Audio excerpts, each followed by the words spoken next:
Content warning. The following show contains a host with a potty mouth sometimes. Discussions of fictitious violence. Smoking, yes, I know, it's bad, and don't be like me.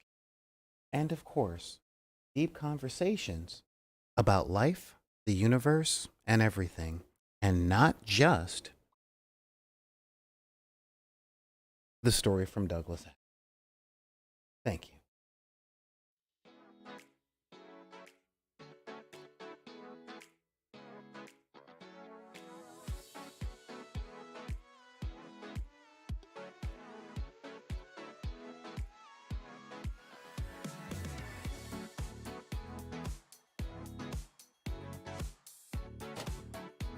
On air. Oh.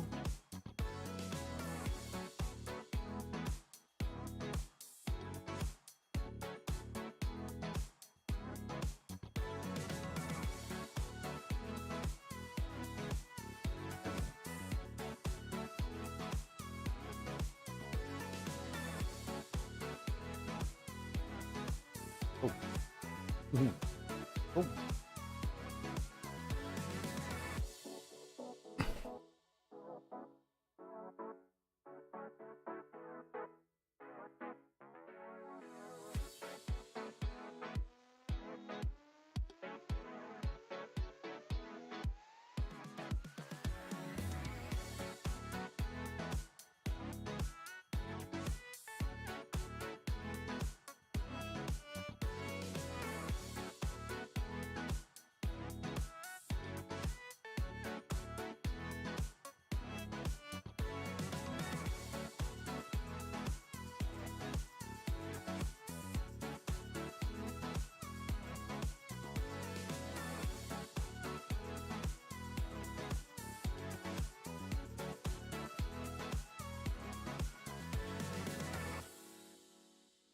Hey everybody, how you doing? How you doing? What's the word? What is the word? How you guys doing out there? I am Solar Gray, the cinematic sorcerer, and I am coming at you from the Wizard's Tower. This is a little weird. My chat is not working in the way that it normally does. Yeah, this is a little weird. A little weird, but that's okay. We're getting on that. Yeah, see, I should have something right here. To say, hey, what's up to people like Glenn Couch and Mix Moves a lot and all of that jazz. But this is a little bit weird. Just weird because it's not coming up. And that's really odd. So I gotta, let me just, all right. Yeah, let's see how that's going. So, hello everyone. I am Solar Gray, the cinematic sorcerer, and welcome to the Hobby Hall. I know we've been having a lot of hobby hauling for the past couple of weeks. And why? Because there's just so much I gotta catch up on. So much other stuff I gotta do. And I wanted to make sure that I can do the most obnoxious sound possible. I'm sorry about that. At the moment, I'm really trying to get everything working so that we can have a good show and all that jazz. But, gotta say all that stuff, y'all know how to get a hold of me at this point, okay? Send me an email at Back in the Deck and all that other stuff. We have so many things that we are doing today, and I just want to hurry up and get started. Now, I wanted to talk to you guys really quickly because, seriously, there is so much cool stuff that we got going. And if you guys tuned in yesterday, you were here for a playthrough of course, Grimdark Future Firefight from onepagerules. And, I love the game. I love doing stuff for it. Oh, man. Do not love dropping my tobacco. So, I'm not going to be that guy that's like, I'm qualifying everything I'm saying. I don't like doing that. But what I will say is this. Love the game. Love most of the stuff that goes along with it. Okay? Now, I notice when I play a lot of games, and I play a lot of games, all right, and I mean a lot of games. Um, I tend to play games in the exact same way, and I'm trying to break out of that particular thing. Okay, break out of that pattern because the patterns that we get into, man, I'm telling you, they can be so boredom causing. I mean, seriously, they just cause boredom. All right. We get involved in the patterns that we normally do and get involved in, and it's just like, dude, this is just so man, because everything starts to feel the same, right? And yeah, when it comes down to that, it's like, dude, let's vary up a couple of things. You know, I know that consistency is key when you're looking for victory and all that stuff, but really, one of the things I've always been really big on, and I mean really, really big on, is variety. Okay. There are so many different ways to do so many different things. And this comes from my background. I grew up impoverished. So nothing was disposable for us. You know, I mean, we recycled or we upcycled, because that's what it's called nowadays. We upcycled everything that we had. We had one of my favorites, used to be butter, could still be butter, which is where you would take the big old butter tins and all that stuff and fill it with whatever you got. But we've had those discussions here many, many, many, many times before, right? But the thing is, with that little thing, and major shout out if y'all know what I'm talking about on this. Um, wow, am I still streaming? Oh no. No, wait, am I streaming? I'm not sure. Yeah, no. Oh, I did not record. Okay, that was going to be fun. All right. So, I'm going to have to re-download this from Twitch and all that jazz. I wasn't recording to the hard drive, but that's okay. That's okay. Let me just double check. Make sure that everything is going the way it's supposed to be going. All right, good. I am streaming. All right, this is good. Sorry, I don't know what is going on with my equipment today, but it's a thing. So, as I was saying, so one of the things that I've noticed is when I start to play things, it's easy to fall into the same habits that um we can easily fall into over and over and over again. But one of the things that I'm big on, and I mean really big on guys, is getting the most bang for my buck, right? Now, I've kind of come up, I mean, I'm a grown man, I have some kind of budget.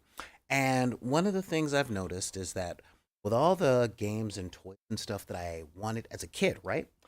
I can make my own now. And this is so awesome. Again, I'm a big fan of one page rules because I always want to play Warhammer 40K. But the thing is, I could never afford it. Their prices are just stupid. So stupid. Just so dumb. But I hooked up with one page rules as a customer, and man, these guys have definitely made miniature wargaming accessible. But I also want to give a major shout out to my favorite miniature wargaming company that's not one page rules, and that is Mantix Games. We've talked about them on the show quite a few times. I love Dead Zone. Firefight is coming out soon, and I look forward to buying that book to learn how to play that because I already got the dice and all that jazz. So I'm really looking forward to a lot of that. Um, and one of the things I've noticed about myself is no matter what game I'm playing with, I tend to do a very communist thing. I have the proletariat, the voices of all the little people going up against the big machine. And what does that mean? It means I play swarms. I play lots and lots and lots and lots of small things. When I'm playing a game involving giant steam-powered robots with with a general that throws spells, I tend to load up on infantry. And the thing is, when I do that, most of the games that I play can end up a little samey, all right? And I was talking to a friend of mine, and I'm like, you know what? It's about time I started putting some armor on there. And I'm like, yeah, so what are we going to do with tanks? Yeah, tanks. And sure enough, I started looking for tanks and, going through like the Games Workshop route, and I don't like their pricing thing. I mean, $60 for a toy tank, I'm not really big on, you know. And then of course it's like One Page Rules had my um had my house bugged, which if you do, all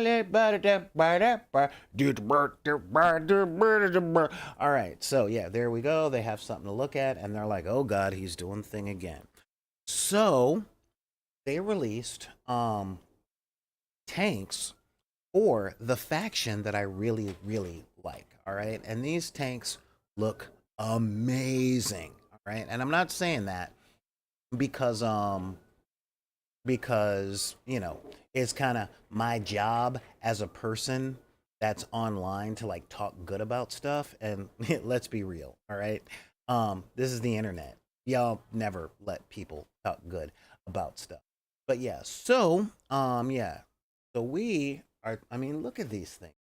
Now the army that I tend to play, I tend to veer toward either the religious stuff, the superheroic stuff, um and when I was playing War Machine, I played the Protectorate of Menoth, and they were the Protectorate, and they were the Church, and in all these games, everybody's the bad guy, so it's not. But in Warhammer 40K and now Grimdark Future, I lean toward the Sisters of Battle. Okay, and the reason for that is simple. Okay. Oh man, what is going on here? Okay, yeah, and the reason for that is very, very simple. Angry nuns with guns. All right, nuns with guns and power armor and not just guns. They're not like pew pew pew pew brat brat. No, they carry flamethrowers. Okay, so flame throwing nuns. Yes, please. Uh, even when I looked at 40K, and I'm like, okay, Space Marines are super soldiers, but everybody has their super soldiers. But oh, what is this? Nuns? Nuns with flamethrowers, like purifying the heretics with holy, holy fire. Yes, sign me up, please. I think I will have some. And when Grimdark Future from One Page Rules came out, of course I started with their inspired by but legally distinct from Space Marines, because that tends to be the easiest way to learn these games. Um, but then they released these this month. Oh yeah. We're talking battle tanks with Gatling guns and flamethrower cannons, and I'm just like, I don't know what I'm looking at, but I want all of it. I want all of it. But I have been, what is the term I'm looking for? Um, Not very lucky in how much 3D printer resin I've had as of late. But I got called in to my day job, and I'm waiting on a couple of customers to buy some starter sets. So I managed to, scrounge up a little bit and get some resin, and I managed to print myself one of these tanks. So yeah, I'm printing myself one of these tanks, and it came off the printer. Now, I'm gonna warn you 3D printing people out there, okay? I am not that kind of hobbyist, okay? I'm not the guy that will print everything at the highest resolution, all right? I will say on my Anacubic printer, this tank took 3 hours to print, but I print at zero point 0.1 millimeters per layer. Now, if I wanted to go super high resolution and go 0.001 millimeters, I totally could have. All right, but I don't mind having print lines. I don't mind any of that stuff. These are my toys. All right, I do what I want. Now, when other people get their stuff, you can print it as fine and sleek and clean as you want. That's not why I 3D print. Right? I 3D print so that I can have toys to go brr, brr, brr, brr, brr, pew pew pew pew ah, as you guys saw yesterday when I was playing with my toys.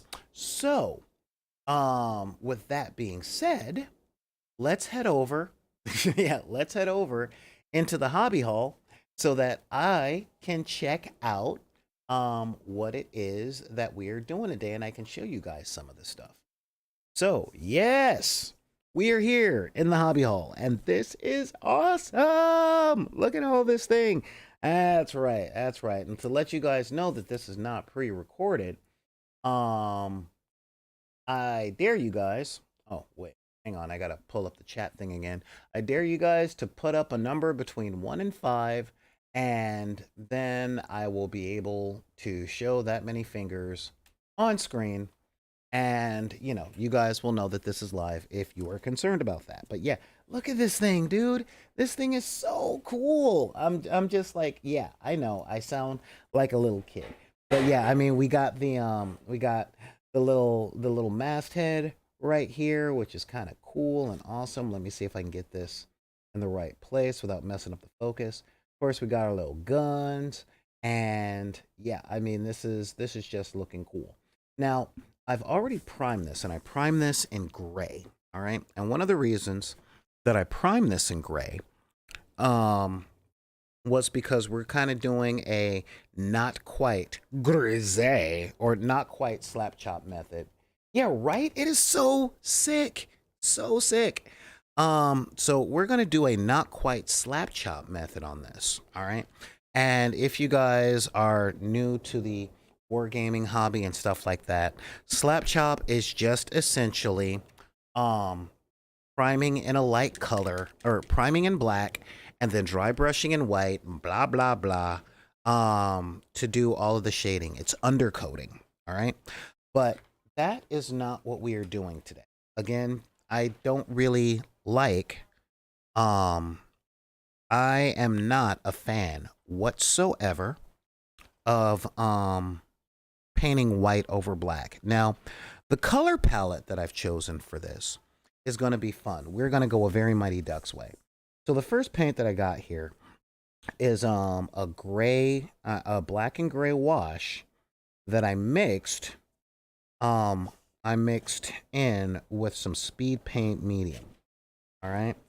And the reason that I did it that way was because I want to get this stuff in there, but I don't want it too dark. So I'm just slapping all this stuff on. Whoa.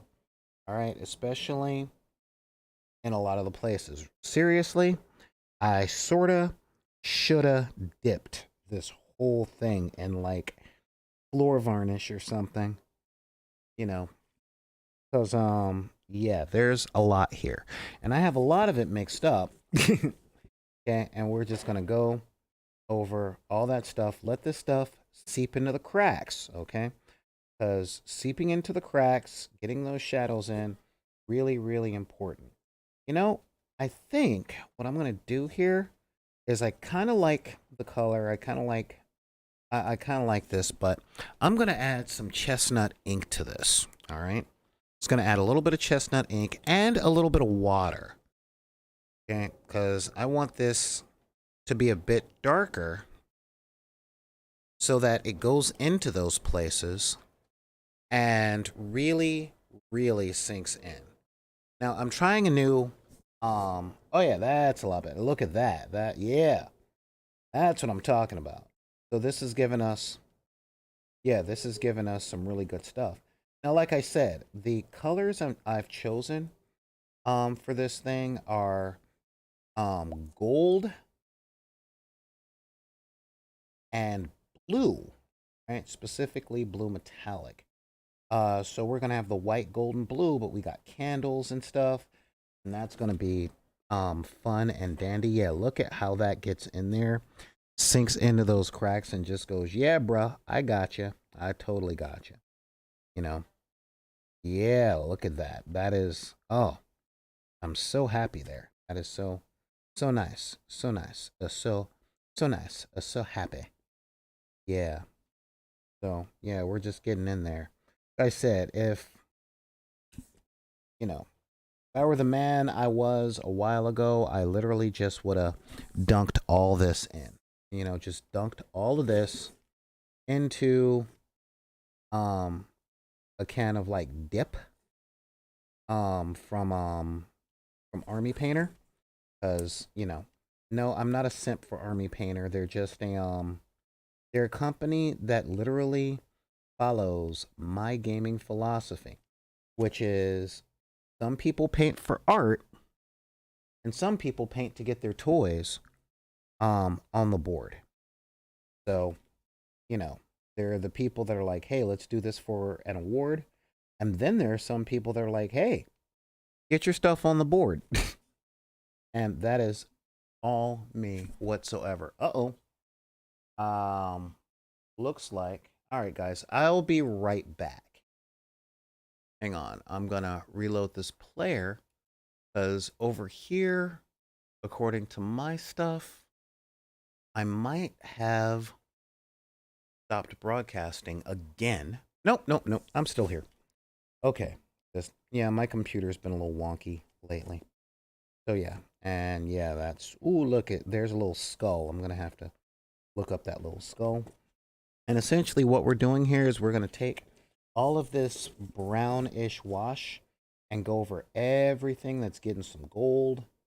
And see, the reason that we're doing it this way is that once this dries, okay, we are going to dry brush the crud out of this thing with the white on top of it, and you guys are going to see a world of difference. All right, so we're gonna go in here, and yeah, you guys see the details in here, and that's cool, but just adding a little contrast really makes this stand out. Look at this guy. Yeah, that's some good stuff right there. Now I'm using a synthetic brush right now that I got from the dollar store, because you don't need all the best stuff to do the stuff that you want to do. You don't need to go through all of that nonsense.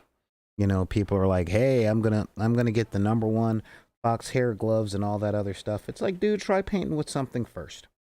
Okay? I come from the school of use what you got, get good at what you got, and then when you upgrade eventually, okay, you'll see the difference, but you'll also see that your learning will totally spike. And that is an awesome feeling. But I know way too many people that don't want to start anything unless they have the absolute best materials. Now, I'm not going to be like, oh, it's a poor craftsman that blames their tools. No, the right tools make every job amazingly easier.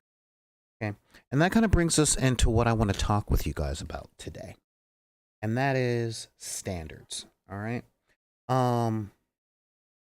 You know, full disclosure, I am neurodivergent in at least 2 ways, right? If you guys hadn't picked this up over the years, yeah, massive amounts of post-traumatic stress disorder.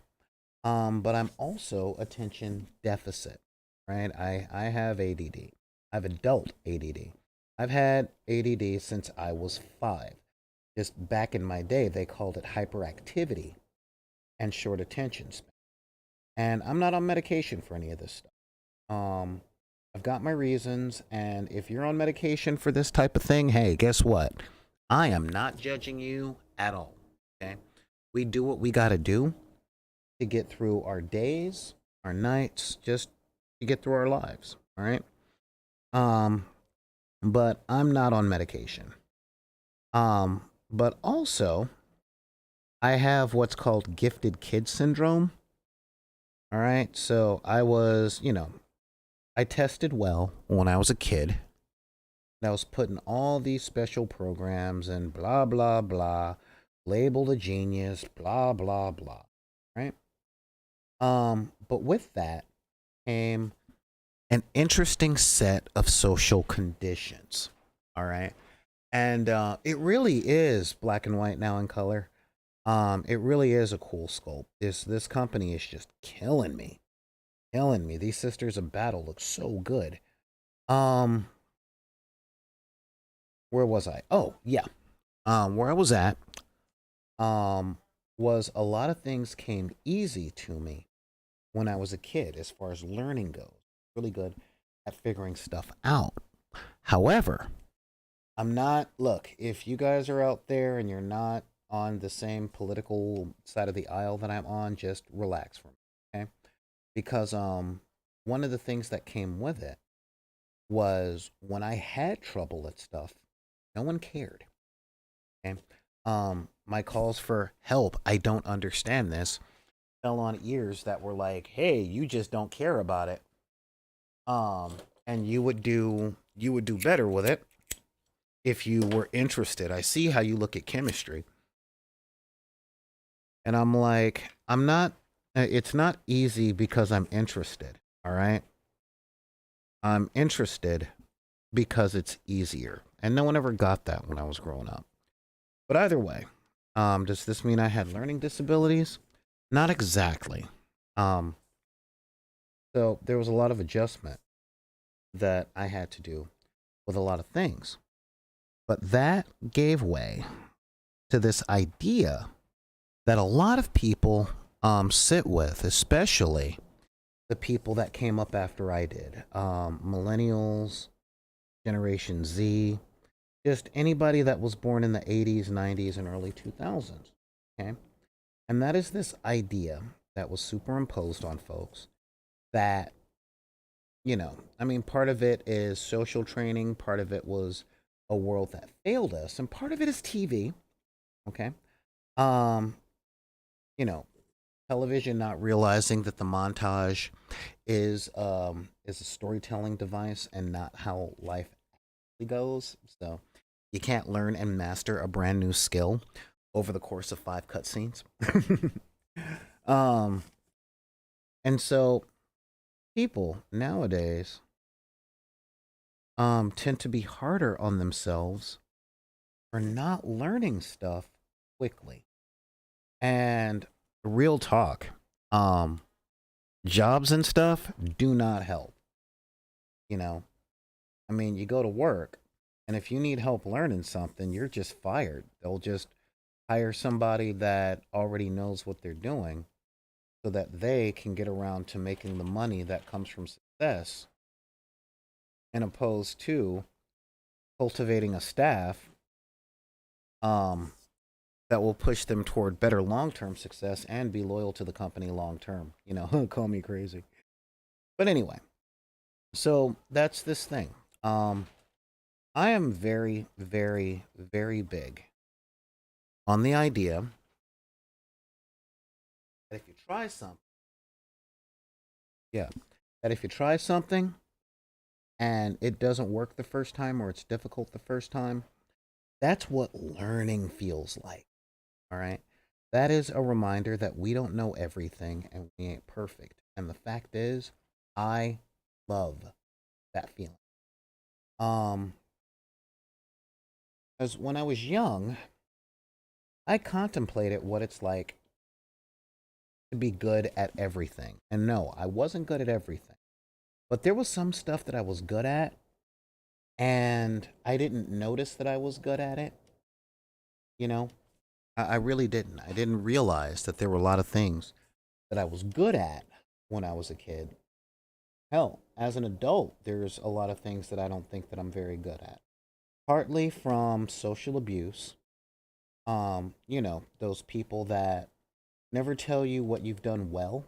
They just tell you what you're missing. And they continue to do that no matter how much you improve. It never seems to be enough. Those ever moving goalposts. And I'll let you guys know I'm outwardly hostile toward that behavior. Okay. I've had so many people tell me, well, we were just trying to push you to get better. And I'm like, it's one thing to try and push someone to get better at stuff. It's one thing to try and push yourself to get better at stuff.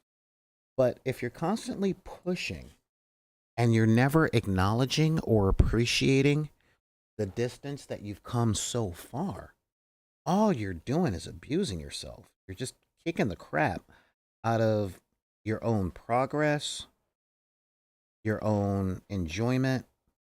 You know, you're turning the process of learning, something we all must do in our lives, into a a chore set on us by an abusive parent, and that's not cool. All that, it comes down to all you're doing is bullying the person you're talking to, even if, and sometimes especially if that person is yourself, you know. So, what's really important, and I mean really important, is to recognize that there's a lot of things that you don't know. I tell people all the time, the amount of stuff I don't know could just about fill the sky. Just about fill the sky. And I don't want to know everything, but I would like to learn a lot more. But I'm a little bit of a weirdo in the sense that I enjoy the process of learning. I love that feeling when I finally crack the code and I get it. You know, I hope some of you out there are like me in that. Not so that I don't feel alone, but because it's something that can bring joy, you know? And yeah, so all right, we're getting that brown in there.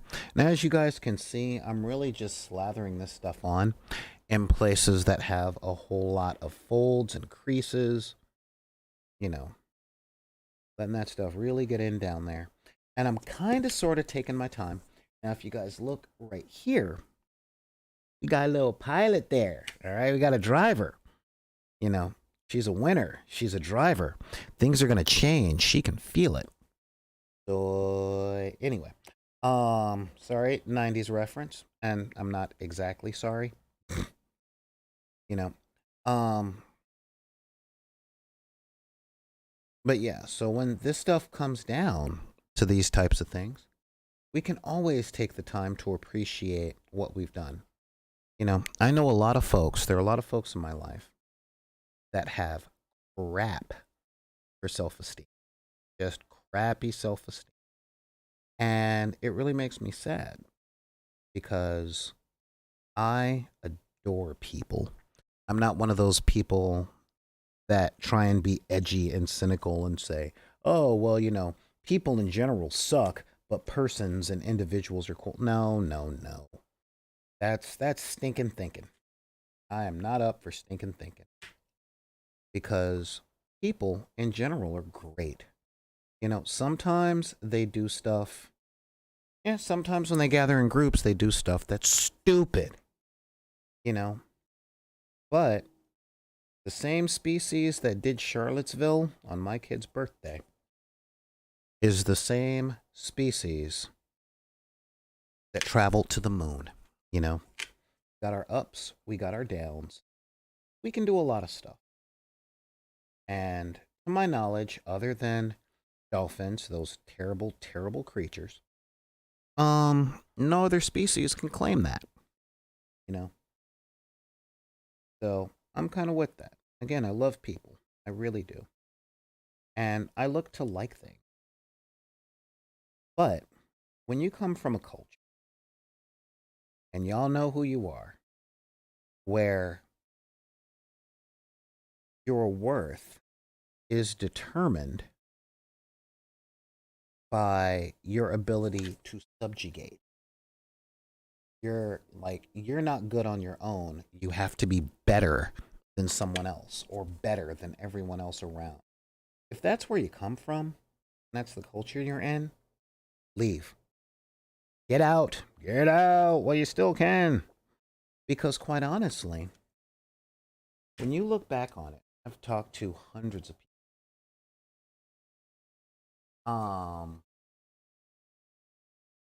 I've talked to hundreds of people about this. The people who hold that paradigm to their hearts are the least happy people I have ever met in my life. Like, they don't enjoy anything except for lording over people, And even then, they don't enjoy the lording over people. It's just a sense of relief that they, this time, aren't at the bottom. And that's not a life I would look on anybody with. Now, if it looks like I'm putting on this stuff sloppily, I am. I really don't know what I'm doing, man. And this is why I'm using my cheap brushes, because I will probably tear this thing to shreds. And I don't want to use an expensive brush on that. But yeah, so the real talk is cool. All right, I got all that stuff in. Now there's a lot of stuff I didn't do because this thing is full of candles.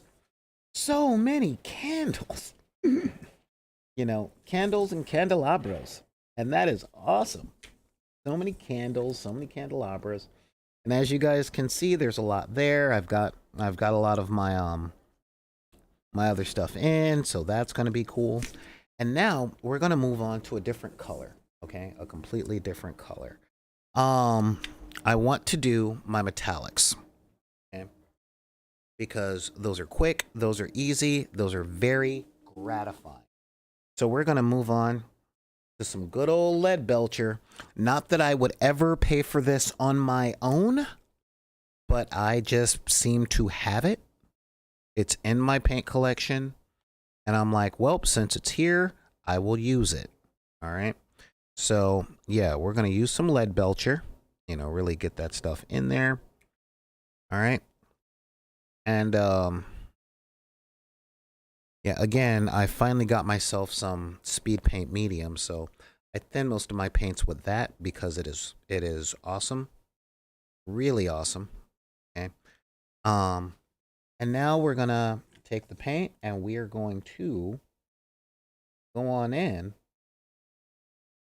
to a lot of the places that are metal.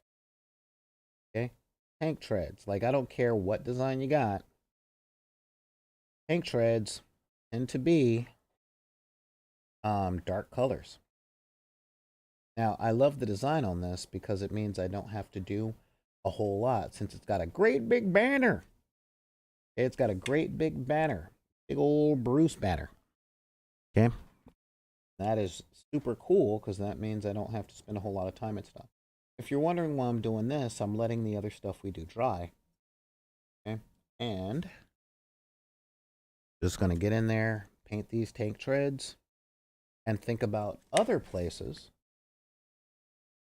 that this color is going to go. Now we're going to put like a really dark wash over this and all. But yeah, let's just get this stuff in there. I'm doing one tread at a time for you guys here on camera so you can see before, after. All right, this is the really cool stuff. Now we're going to get in under here. Okay, yeah, there we go. And pipes. Because there's always going to be some darkly colored pipes. Always going to be some dark pipes. Right? So, yep. As you can see, I kind of go around the model clockwise. That's just my technique. It's just the way that I do stuff. Again, they're your toys. You do what you want. Do I remember the weird bear things in Ant-Man 2 that tried to eat him when he... Yes. Yes, I do. Yes. Okay, cool. You're clever. Isn't that fun?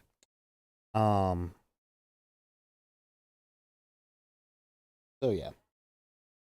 But again, just the idea of taking a tank onto the battlefield, like, that's fun. And that's the part that's bringing me joy, you know? I am going through all this stuff, put these tanks on the battlefield, because when I go, look, we're angry nuns. Brrr. And then the tanks are coming out. We got the armor stuff out there. That is going to be super cool. All right. And again, this is the stuff that brings me joy. All right. And this is why I do this type of stuff. Now, a really good friend of mine, who I play these games with, he's gotten in to my other preferred army, which is the alien hives. Okay. And he wants big monsters. Like, my alien hives are swarms. His alien hives are big old beasts. And I'm like, this is cool, you know, because he's essentially taken big old tanks. And I do love monsters. So I really look forward to playing with this with him when we both have the time because we are both grown men full time. Do do do do do do do do do. Um, there we go. Okay. But yeah, but the thing is, I know how easy it is to tear yourself apart for not doing something perfect. You know, one of the things that kept me out of mini painting a long time was when I was growing up in the hood, we didn't have access to a lot of things. Okay, there were a lot of things that we didn't have. We didn't get them. Um, and one of the big things that I hated about growing up in the hood is how advertising really affected us. You know, I'm the kid that had to make most of his own toys, and I did it out of paper because it's what I had. But not not having the store bought name brand thing and not having it first on my blog, like that did a major blow to possible status. That's just how that went, you know. Um, and I remember when I first started trying to create stuff, my first model kit, and it was my last one for like 30 years. I'm not joking. Well, it was like 15. Um, but yeah, my first model kit, every time I tried to paint the thing, I kept beating myself up because it didn't look like the box art. And I realized when I started playing War Machine, I was always trying to go for the box art, you know, the art that was already put up there by the people who were professionals in the field, okay? Um, and it turned out I was not good at it. You know, I am not good at putting box art together. That's not my bag. I'm not as good as those professional painters whose entire job was to make something look really cool so that kids like me could bug the parents that they had, not like the ones I had, you know, could just, you know, be a big old PETA to their parents, you know, pain in the butt, to say, Mommy, Mommy, buy this for me. Buy it, buy it, buy it. Cry, cry, cry. Wah, wah, wah. I'm not getting in the car until I have the thing. All right? Cool. So, yeah, so now we got that. Where else? Where else do I? I'm going to put the metal here. I may have to go. Oh, no, wait. That's a placard. Okay. Yeah, I may have to go back over that with black. Oh, I already broke a piece off. Well, hey, it's a thing. This thing has seen some stuff. Let battle down.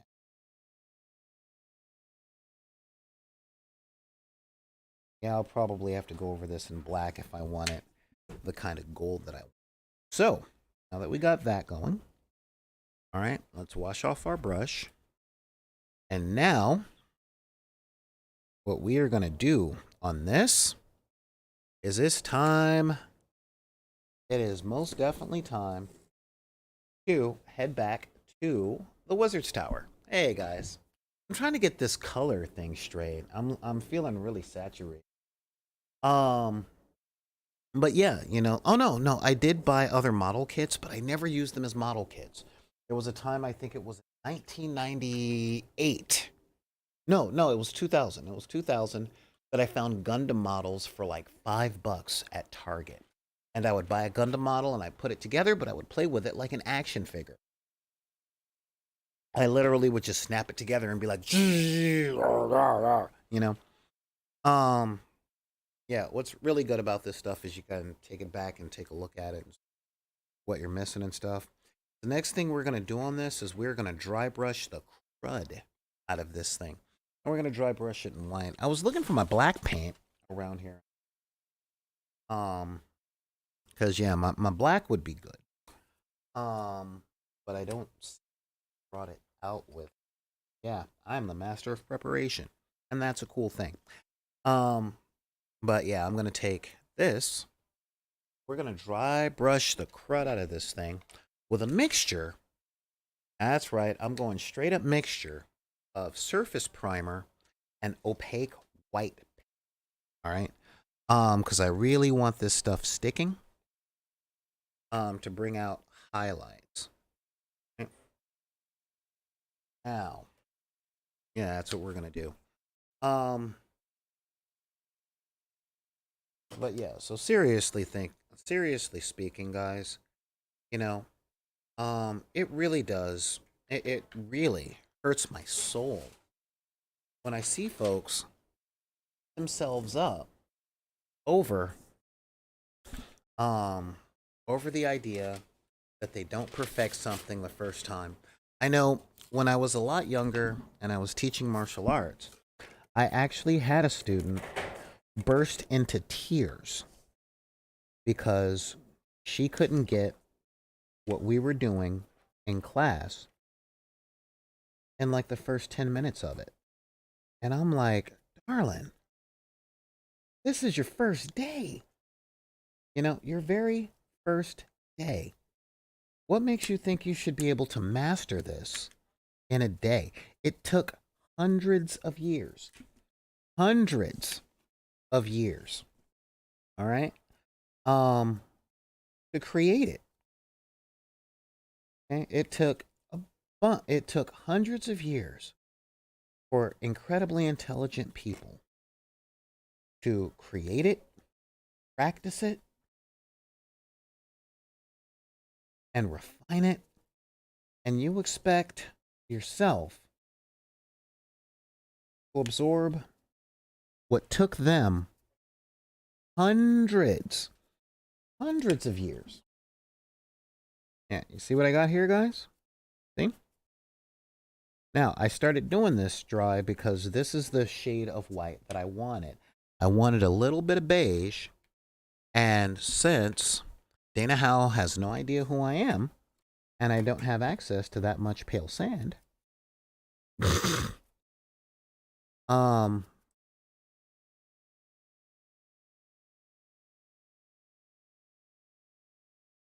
letting it mix just a tiny bit with that wash that I did. Okay? Just to bring this back up to what I call a reasonable and workable color. Okay? If you notice, I'm doing this in a very zenithal type way. Like, where is the light coming down? The light is coming down there. Don't mind my technique. I'm really not used to painting through a camera. This is fascinating. Okay. In fact, and there we go. So yeah, this is me right now, painting through all that stuff. Okay. But it does kind of give it a very ivory feel. Okay. Very ivory feel. And see what I'm doing with this. Like I said, I've chosen my colors. My 3 colors are going to be a blue, sort of an eggshell white type thing. Okay. Yeah, look at that. Blue, eggshell,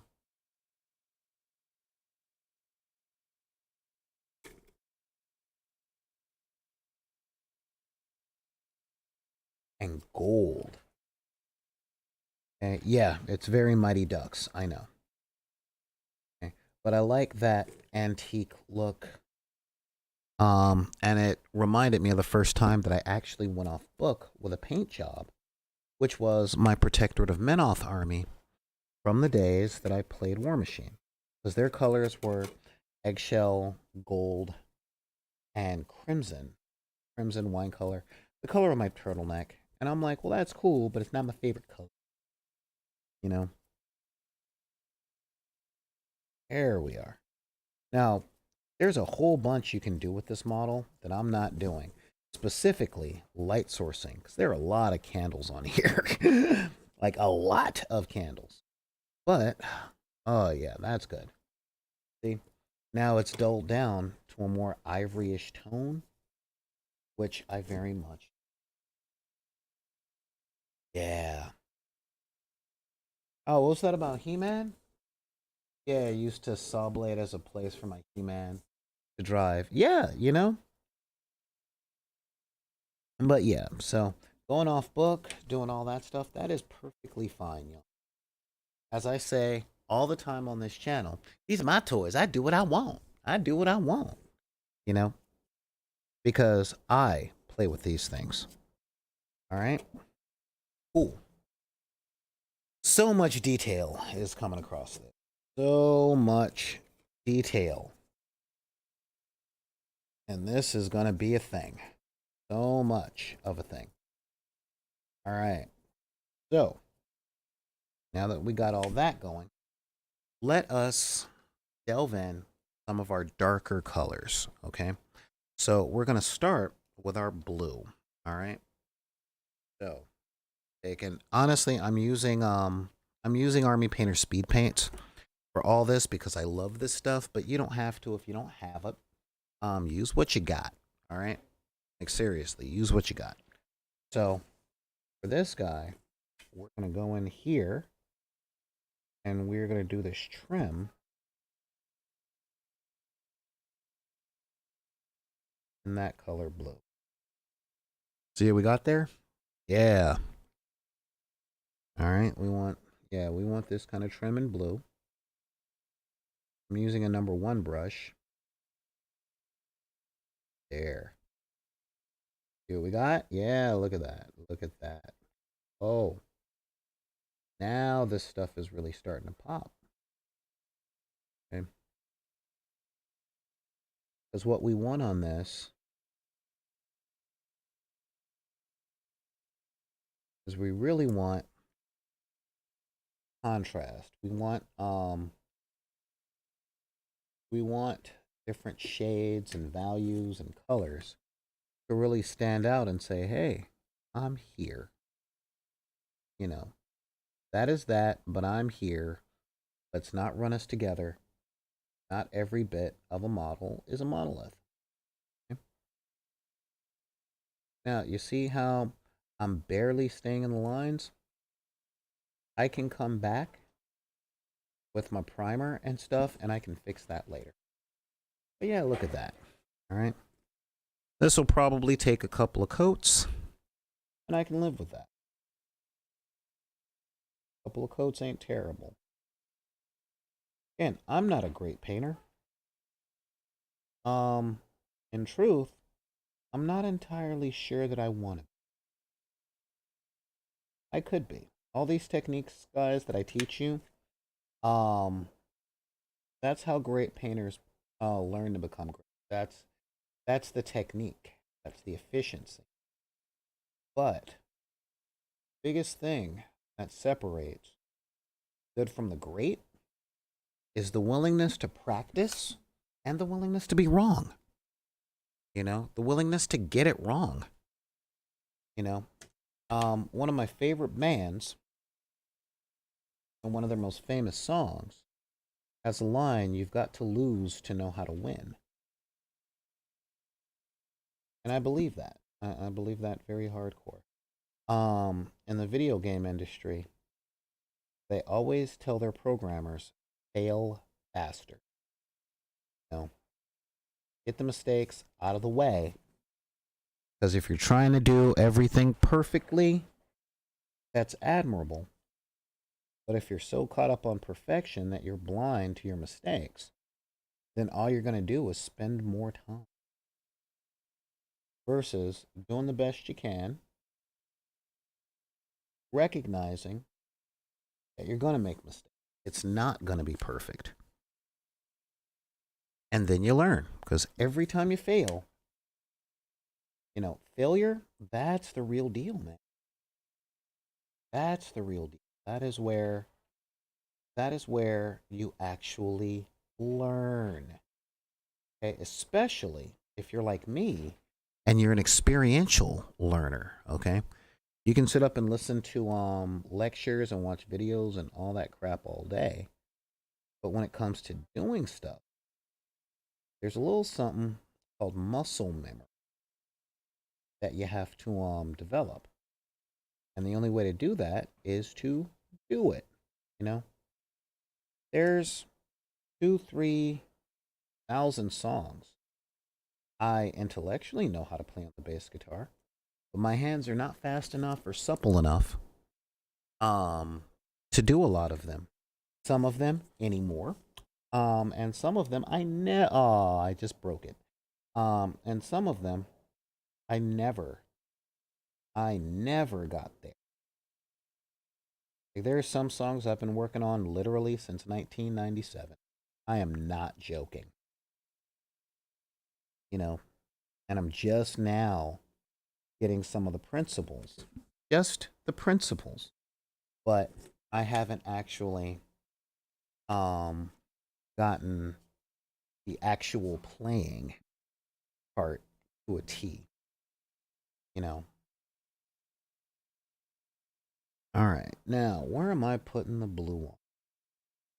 I think I'll put the blue inside.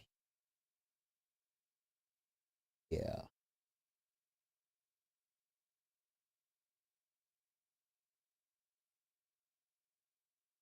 Yeah. I'll put the blue on the embossed parts of the door that stand up. That's real. Yeah. That's good. And my main color on this is still gonna be that ivory white, because that's what I dig.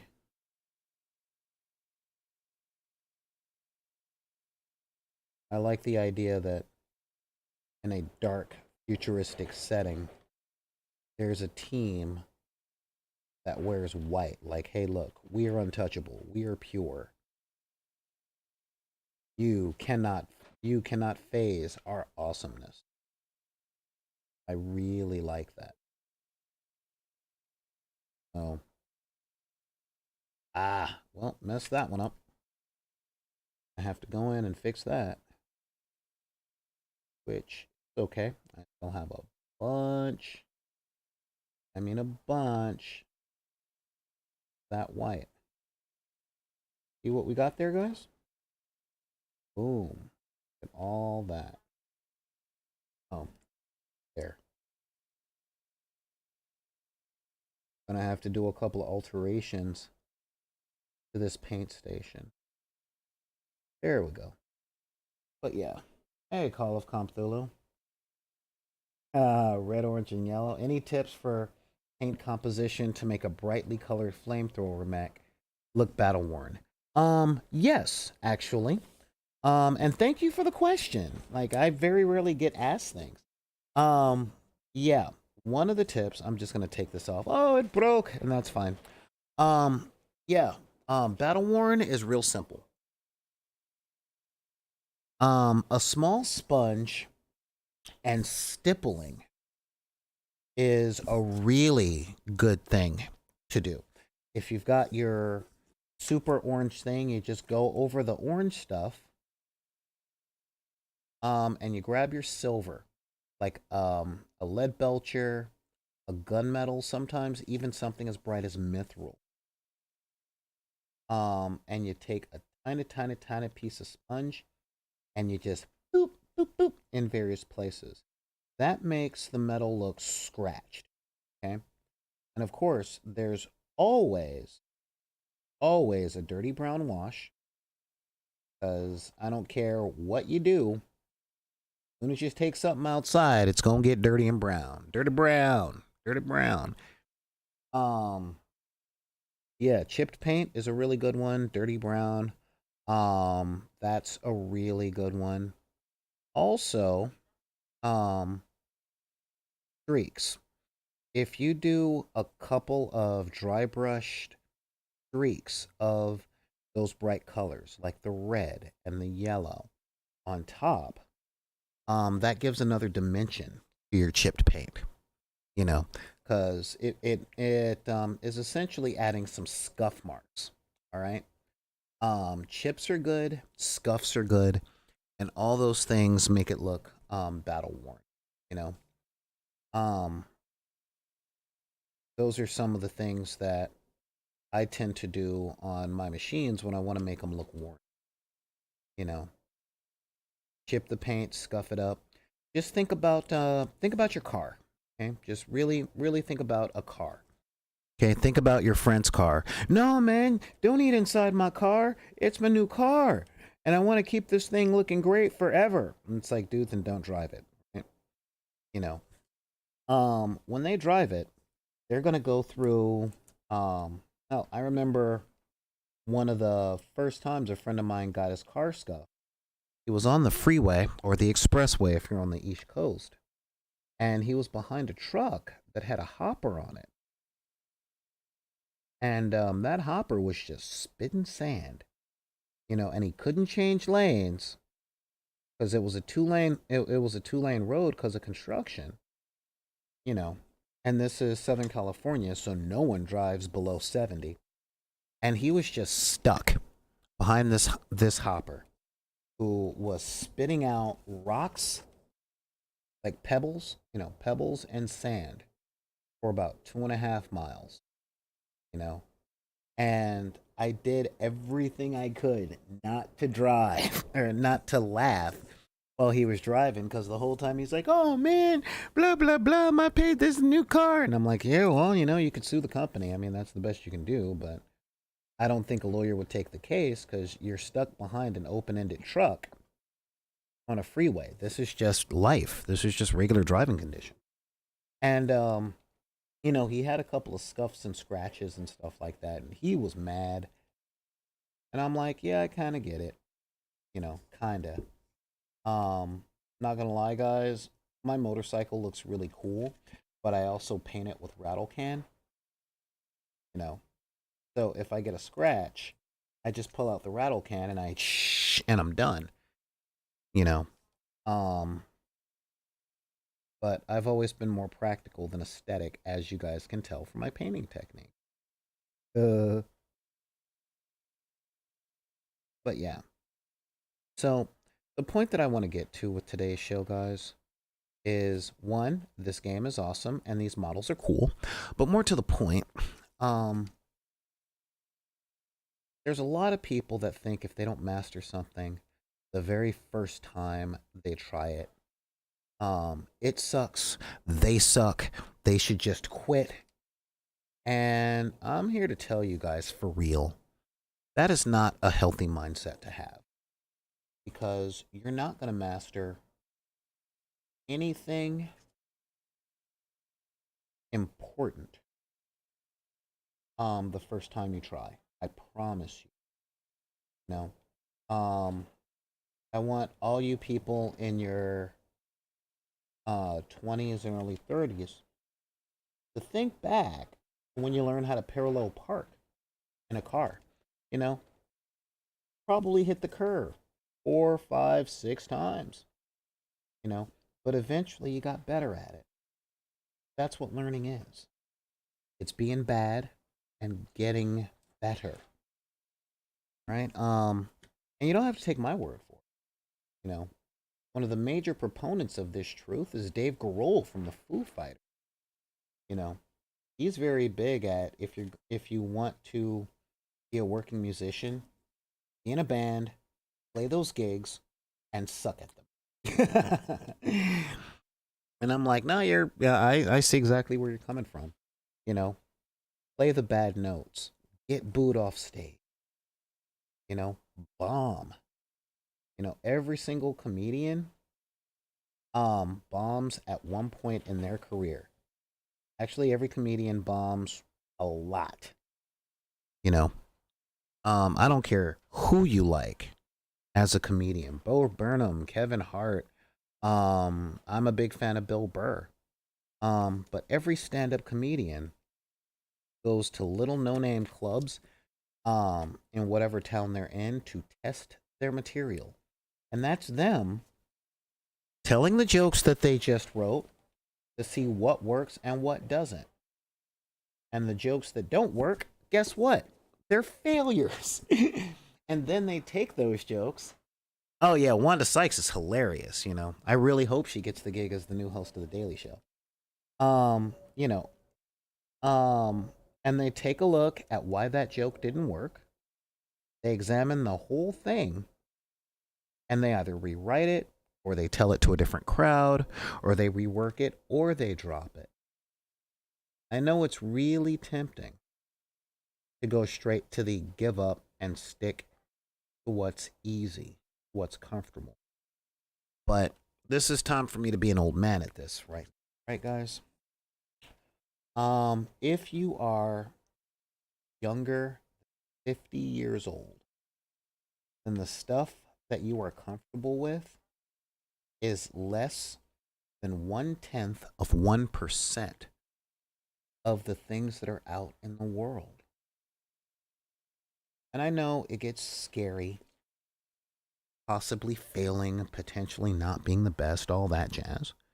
I do. I definitely get it. You know, um, I used to be super frustrated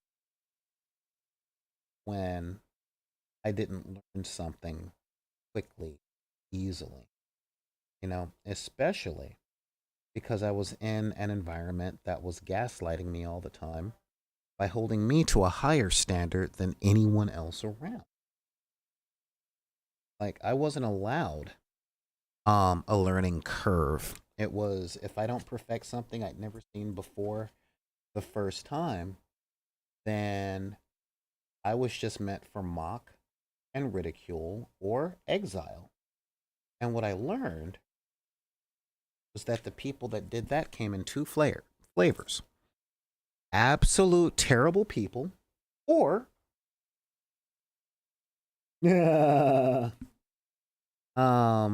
absolutely terrible people who only can find a modicum of happiness by taking happiness from other people, or people that didn't want me around in the first place and weren't brave enough to say it out loud. You know, those were the types of people I was around. I'm not around those people anymore. I'm really not. Um, I'm around people that want to be happy. I try and surround myself by people who look for joy. And I find joy in new experiences because I know I haven't experienced everything. Sure, I've been around the world like 3 times, but I haven't done everything there is to do in the world. That's a lot. That's a big ol' ask. You know? Yeah, look at that. Oh, this is starting to look a lot closer to what I want. A lot closer. Yeah. See, the doing the blue and the trim and all that stuff always makes me feel a lot better. A lot better. I'm like, I don't really like where this is going. I'm not seeing it. But trust the process, yo. When you trust the process, stuff can start looking good. Look at that. Oh, yeah. Hey, yeah, I'm digging that. I'm digging that a lot. All right, now I'm going to run some blue across here. And just an edge highlight in blue so I know a little bit of what it looks like. Yeah, that's, yeah, that'll work. Okay, that'll work. Yeah, that's going to be okay. And if not, I'll just freaking cover it in white. We'll start over. There, white. But yeah, because I like blue metallic. And yeah, if you guys hear stuff in the background, I'm really sorry. There's a storm coming my way.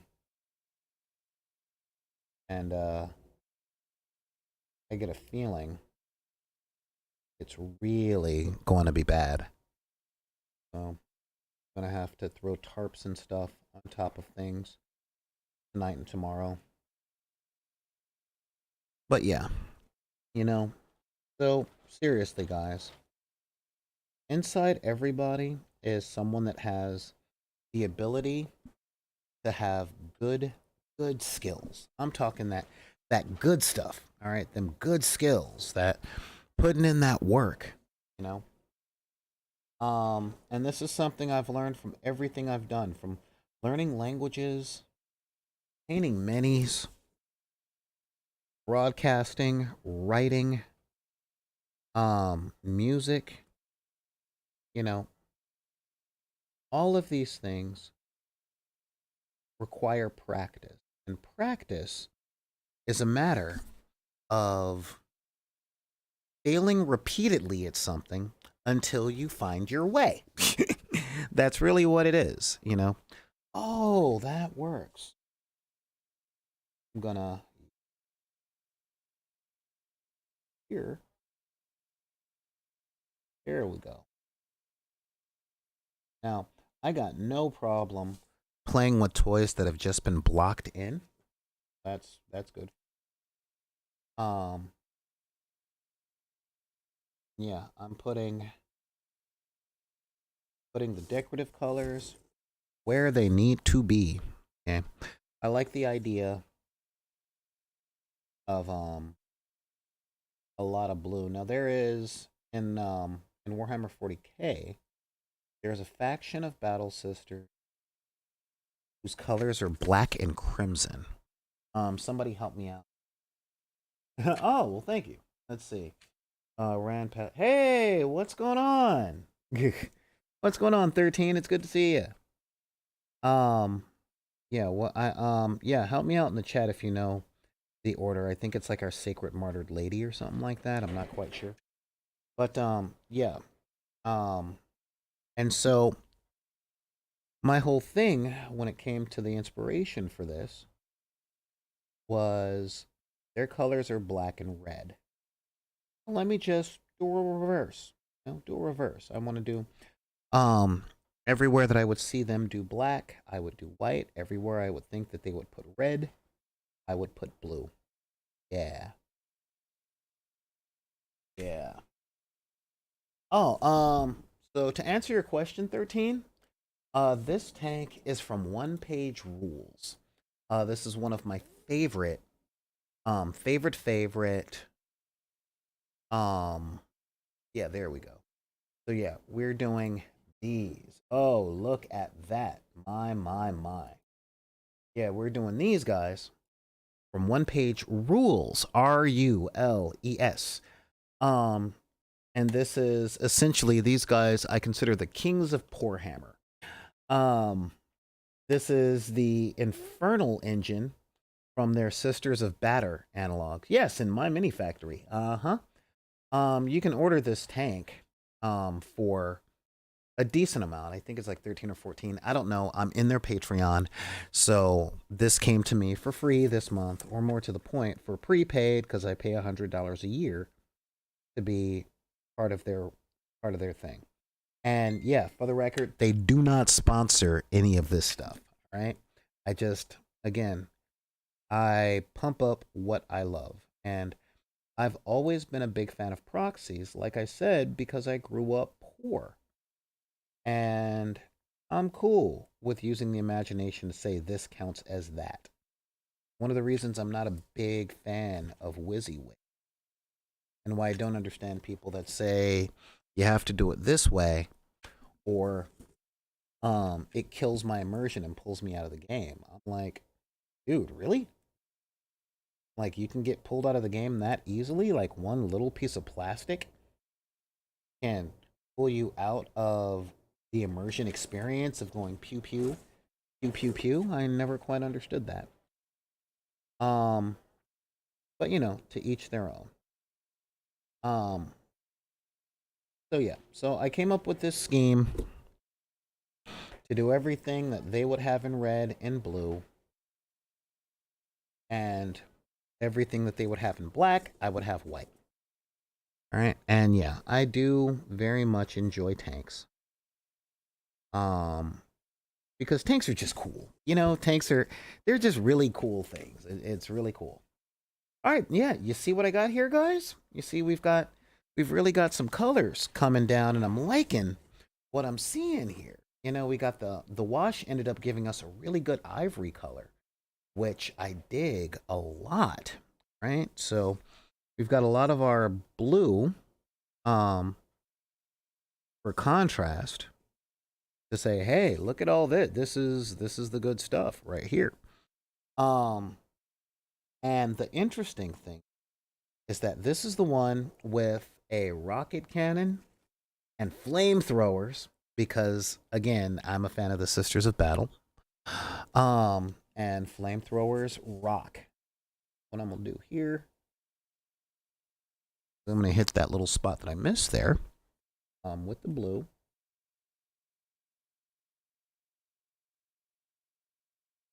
There.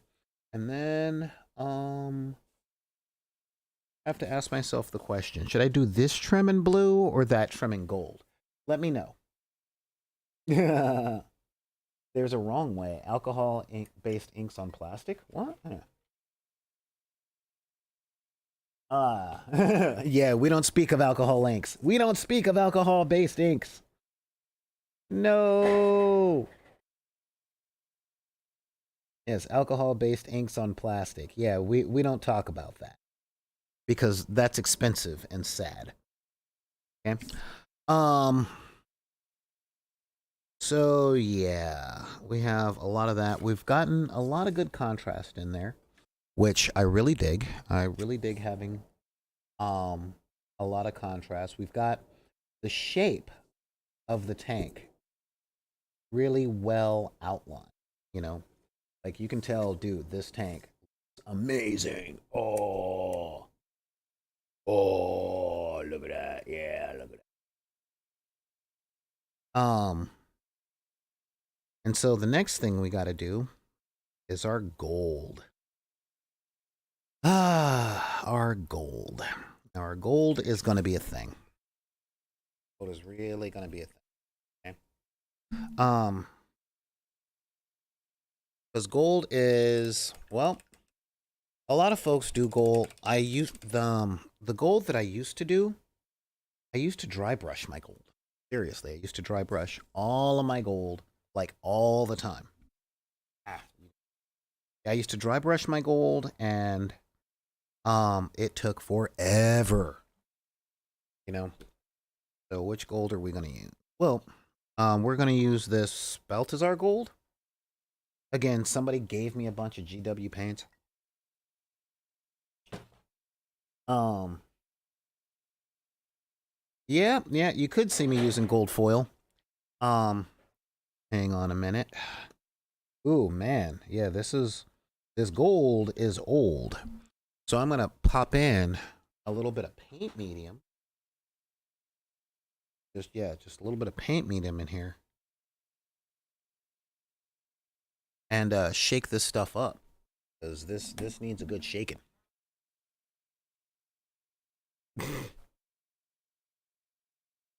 You know, I don't find metallics to be a pain. I really don't. What I find to be a pain is expectation. Okay? If I have a metallic, there we go. Yeah, so if I have a metallic and some folks are expecting my metallics to be amazing, you know, like to dry brush and all that other stuff, yeah, nah, son, not really, not really the bag I'm doing. I like having bright colors, you know, as a lot of folks have commented. You know, for grim dark, you really don't use a lot of bright. You don't use a lot of dark stuff. I'm like, you're right. Because I find that the best way to be edgy is to have ponies and rainbows. You know, what can I say? I grew up watching a lot of kung fu movies, like a lot, and the dude, I always noticed. Oh, thank you so much. All right, cool. um, yeah, I always noticed that the dude in the white, like the ninja in white, was the one that everybody really should have been afraid of the whole time. So yeah, there we go. So Ooh, man, I may have to just a little. There we go. To thin it down just a bit in order to get decent cover. Yeah. So much brown. Now, one of my tricks for gold, and it is a trick, is once I get the gold all the way in there, I go over it with a yellow wash to really make it go, ah. Because, you know, I like that sustain. I like it when it goes, ah. That's just one of the things. You know, there we go. It's yes, I can love it there. I can cherish it.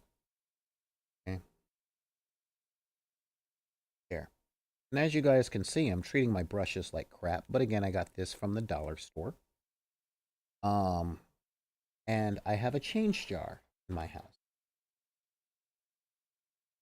Now, kind of stuck. I was thinking maybe finding like a brass or something to do the angel in.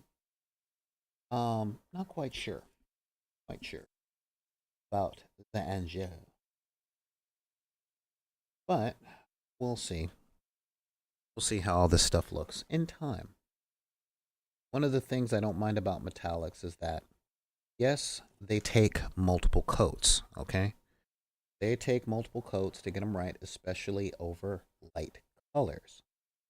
But when they go with their multiple coats, you can really see the difference.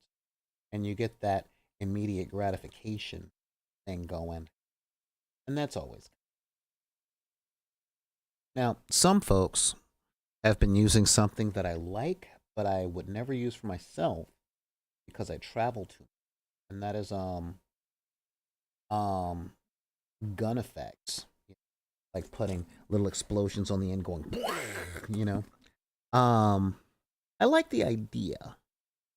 Okay. But as it stands right now, I have to leave my house in order to play stuff, which means my stuff either goes in a bin into the truck, or when I'm out of gas, they go into the bin and get strapped down to my motorcycle. So the fewer things that I have that could snap off, the better. Because there is nothing that makes me sadder than showing up to my game store that's like 20, 30 miles away. And or sorry, if you guys are not in the US, showing up to my game store that's 30 that's around 40 to 50 um kilometers away, and then having to spend half of my session um oh,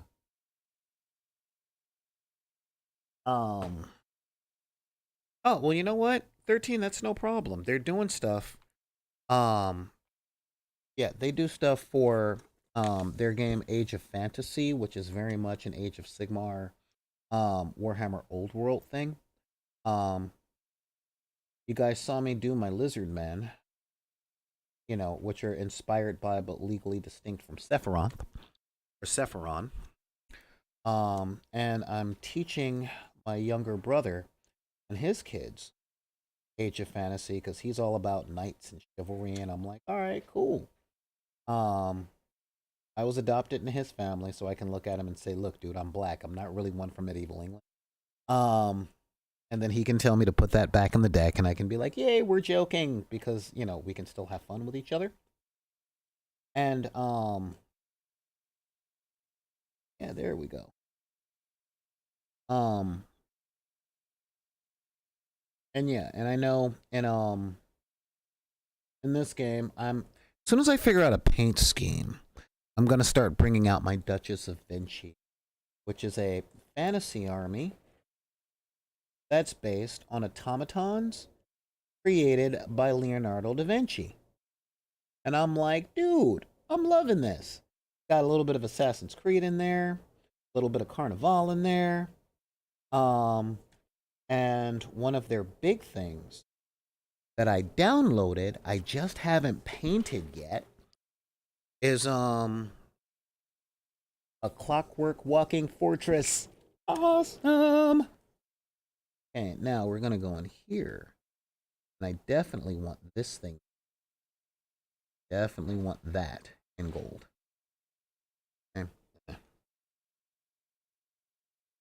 Now, if you guys are like me when it comes to a lot of serious detail work, you've got to put on the glasses with the magnifying glass.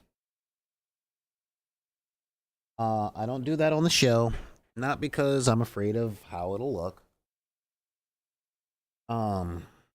but because I don't want to lose them, and I'm amazingly disorganized. So there's that TikTok thing of, all right, artist, show me your desk as it stands right now, and I'm like, I can't get to it. You know, there we go. Yep. All right, look at that. Yeah. And now we're gonna do these little guys. Okay. Now, I might come back over and redo them in white so I have kind of a bone thing, or I might not. I haven't decided. Um, I'll give it some thought and see how it looks. You know, if this were a Games Workshop property, I would definitely have to do it in real bone because it's so dark. Oh, it's so dark. Oh, you know. Hang on. Yep. Um.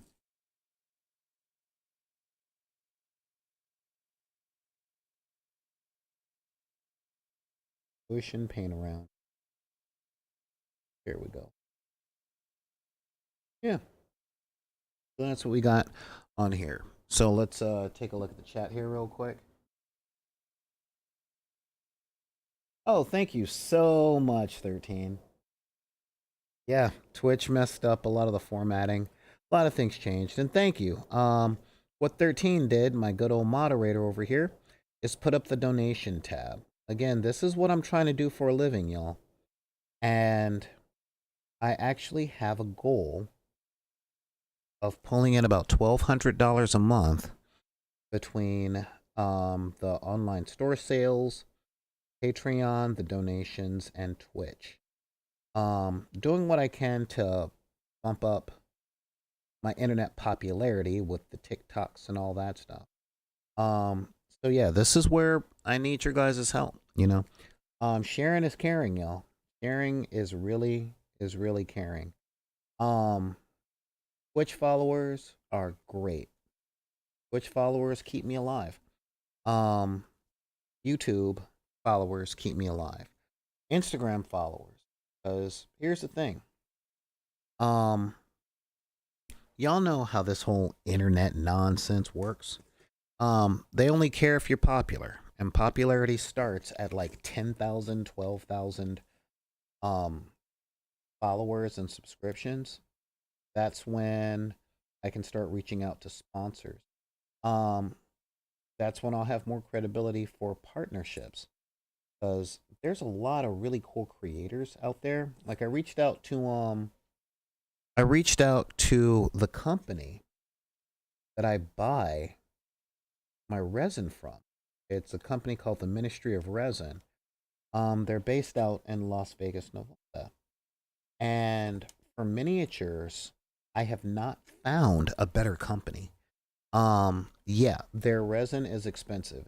It's $50 a liter. However, it's tough enough so that if I drop a mini, it does not shatter into 1,000 pieces. So I'm paying twice as much for my resin, but I'm having to print a third as many figures as I used to. And that is awesome. It's super tough. It's water washable. And I'm just like, yeah, I'm with it. I'm absolutely with it. And now if I hit the goal of $1,200-$1,300 a month, I can start doing stuff like paying editors and putting out more content on more platforms more often. Um, so that would be cool. So any donation helps. I'm good with jingles. I'm good with folds.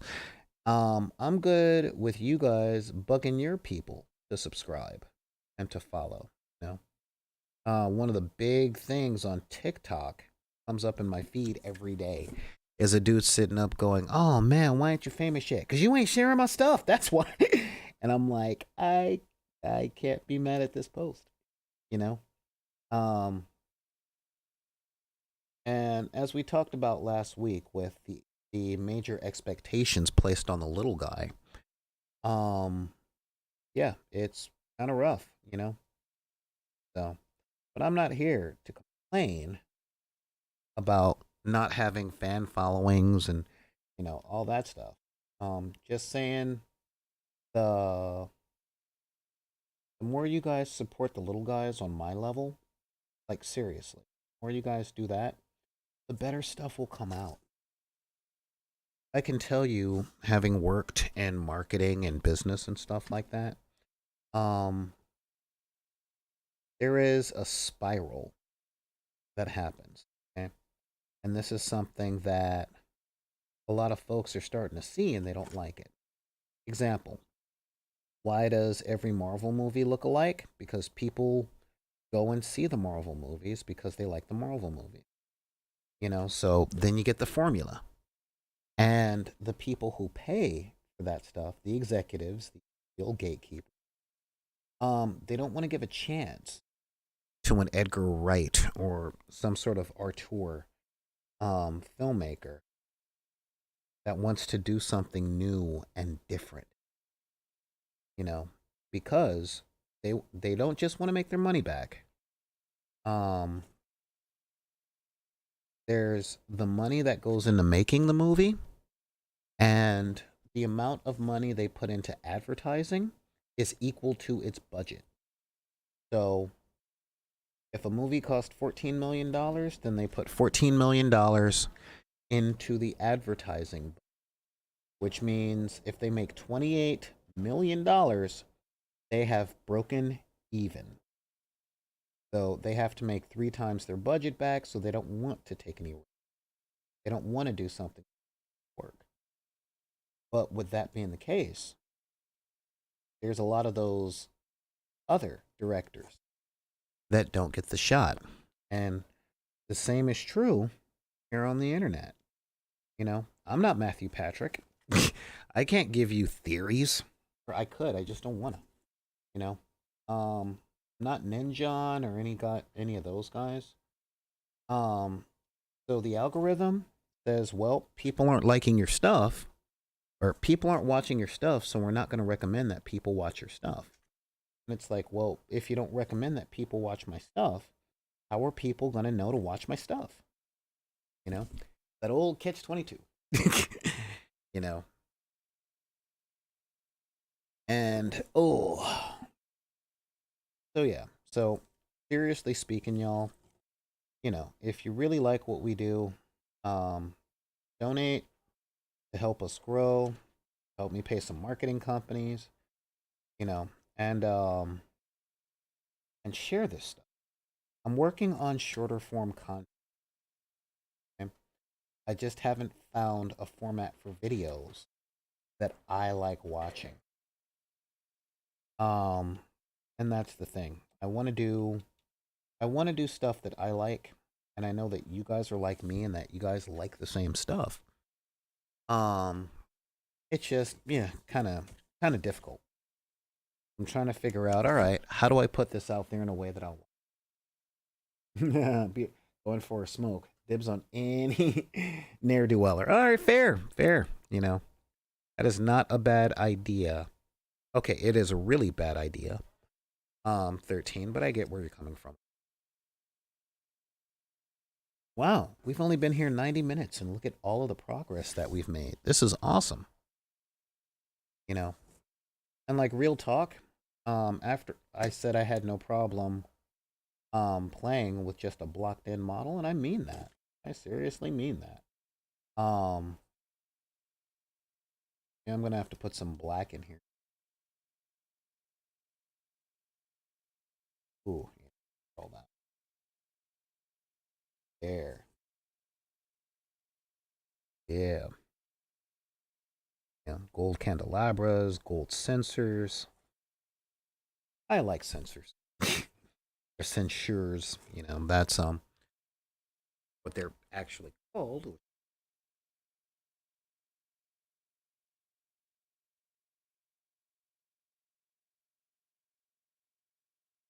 Oh yeah.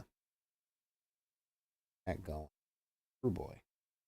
I am so glad I printed this as one solid piece because this I would probably quit on this if I had to paint every bit individually. Not that I'm not up for learning, it's just that's not my motivation. Again, today's theme is don't be mad at yourself for not mastering something quickly, right? Um there's 100 videos out there talk about 10,000 hours here and all that stuff there, and it's like I don't want to get on to that whole that that thing of self-help. All right, I just want to share some of my life experiences and some things that I have come to learn are true, whether or not we want to admit it to ourselves, to another human being, or to whoever. Right? Guess what? There are things in this world that you suck at. Okay, I have now said it, but see, you're not on fire. You are not on fire. You're good. You know, but everything that we do, everything that is second nature, we didn't do outright. When you were a baby, you had to learn to walk and you fell down a lot, until the day that you did. You were learning how to ride a bike, fell down a lot until you didn't on a regular basis. You know? Ah. And that's a really important thing to remember. I know when we were kids, we thought adults knew everything. Okay. And so there's a big part of us that are stuck in this thought process that we're adults now, so we can't let the world see what we don't know because we expect ourselves to know. And sorry to tell you guys, the fact that we expect ourselves to know is what messes us up in a lot of ways. Yeah, this is coming along pretty good. Um, it's going to take a while to learn some stuff. The more patient you are with yourself in the process of learning, the faster. And I do mean this. This is oh, that's going to be blue. Yeah, the more patient you are with the process of learning, um, the faster your learning process will actually be. I've seen it. I've experienced it. When I was so busy beating myself up for not already knowing, I wasn't learning. I couldn't hear what I had to learn. I couldn't observe the mistakes that I was making. I was just mad that I made any mistakes in the first place. And that was what was taught to me by people. But I was able to unlearn all that jazz. Stop calling me. And that's a really big thing. But so many people that I see in this world have so many complexes because they have an expectation of excellence. Sorry to tell you guys, that ain't the way it works. You know, no college graduate is an expert in that field. Now, college puts them a couple of steps ahead, you know, but they're not experts, they're not masters, they're just ready to learn. I learned this from martial arts. You know, I know when I was growing up, we were like, oh man, that dude has a black belt. And then I learned that a black belt was just, okay, now you know how to use your body.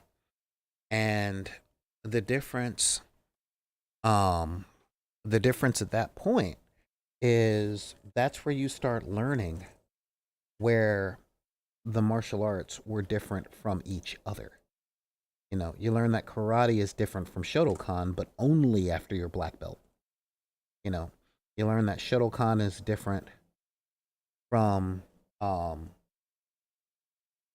Aikido, but only after your black belt. You know, that's when you start learning the real art. That's when you start learning how to actually do the stuff that you see on them TVs. You know, after you know what you're doing with your body. And when it comes to learning stuff like this, is only after you've learned your basics, made your mistakes.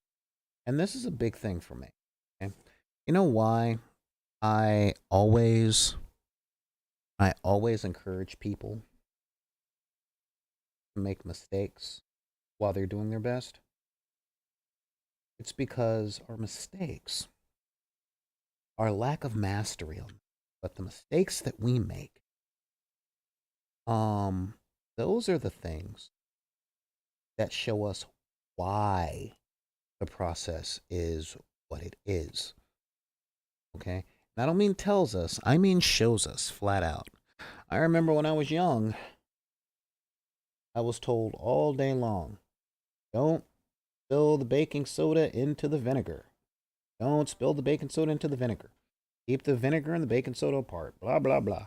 And I did it until the one day I didn't. And that day I learned what happened. And I'm like, oh, that is what will happen. But if not for that mistake, you know, like real talk, I think one of the biggest mistakes I ever made, was when I was cleaning the bathroom as a kid. And understand, I am one of 4 boys, technically 5. My eldest brother was still alive back then. But we were kids, so we didn't exactly use the bathroom with precision, if you know what I mean. You know, that really just wasn't our bag back then. So I was cleaning the bathroom, and I cleaned up around the toilet on the floor, and I used dishwashing liquid. Okay. I used dishwashing liquid, and I wanted to sterilize the thing, so I then pulled out bleach. Okay. Well, dishwashing liquid and its active ingredient back in the 80s, plus chlorine, plus ammonia that the human body created and that I was cleaning off of the floor, essentially created mustard gas. And I ended up gassing myself out. I think I was like 9 or something. And yeah, I gassed myself out of the bathroom with, of course, ammonia chloride. You know, and I'm like, oh, that's what happens when you mix those things. And it was a mistake. It happened. You know, of course, I had medical insurance and yada, yada, yada. So it wasn't all that bad, you know. But yeah. And my mom was like, what are you doing? Blah, blah, blah, blah, blah. And I'm like, I was cleaning the bathroom and all that stuff. So I used bleach by the toilet. And she's like, oh, I never told you not to do that. All right, boy. What have we learned? I'm like, never to do that. And when I got to my first chemistry class in junior high, I told that to my teacher. Okay? I'll call him Mr. Howe. Again, best teacher I've ever had over the course of my life. I love him dearly. But I don't want y'all bugging him. Okay? And he's like, oh, yeah, ammonia chloride, huh? So, you hit yourself with nerve gas. What did you learn? I'm like, not to do that. He's like, exactly. I'm like, intentionally? He's like, dude, you know. And I'm like, ha ha ha, just joking. Hee hee hee hee. Yeah. Um, so yeah, I mean, that was definitely a thing. It was a mistake I made, but it was something that I learned from. That's the thing. If you don't make mistakes, that just means that you're good at doing what you're told, but you don't have a as deep an understanding of the material as you would have if you try and fail. Now, that's huge, guys. Trying and failing is so important because the fact of the matter is, the fact of the matter is if you try and you succeed every time, statistically thinking, you are going to fail eventually. Okay? Nobody is perfect. Everybody makes mistakes. And if you make a mistake, if you make an error, rather, um, you have a great opportunity of learning something that you didn't know, of having an understanding of something that you didn't understand before. You know, I mean, it's one thing to be right. So that's a big thing in the 21st century. I'm right. No, I'm right. I'm right. You're wrong. I'm right. And okay, sure. It's one thing to be right. But I'll let you guys know it's easier to be correct more often if you understand what correct is. So never be afraid to make a mistake. Never. Unless, someone's life is on the line.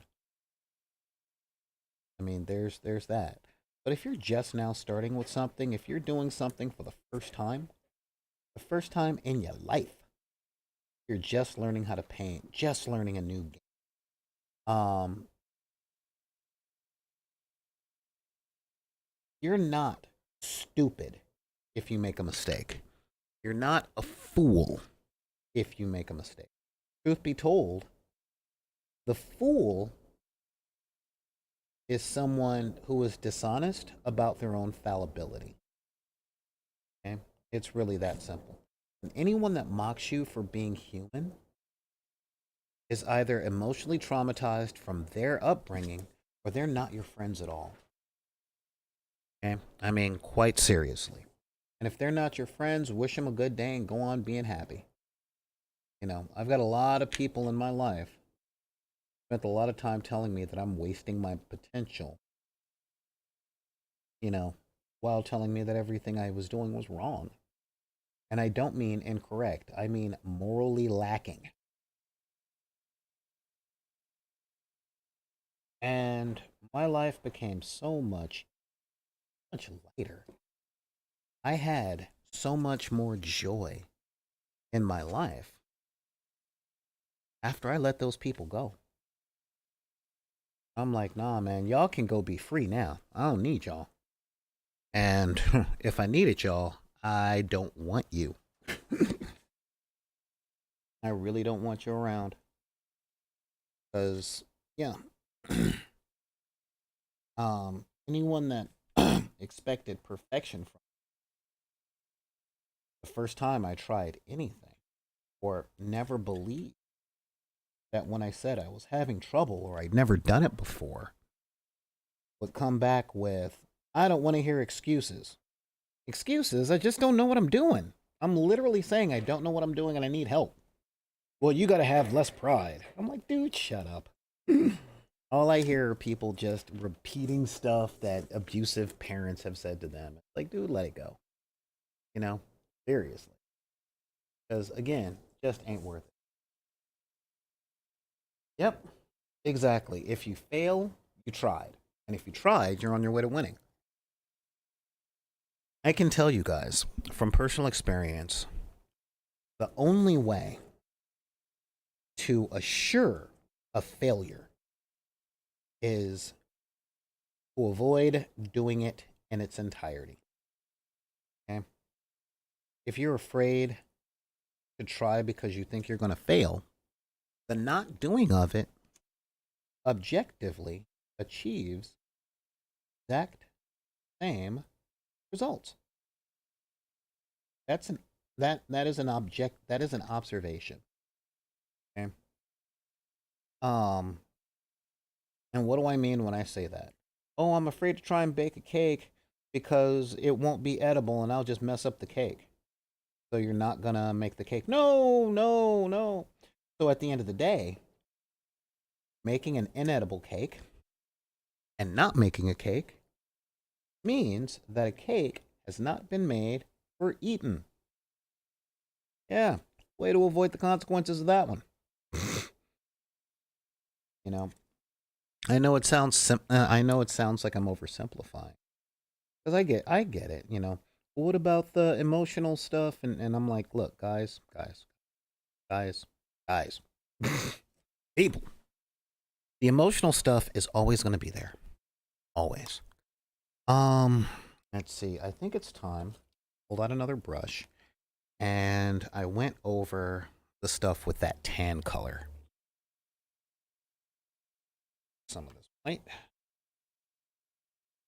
some of this wash, more of this white, more of this white, more of this white.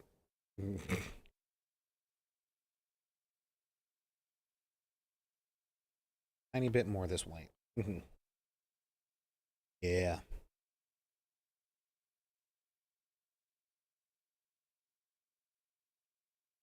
Trying to get it to a good eggshell.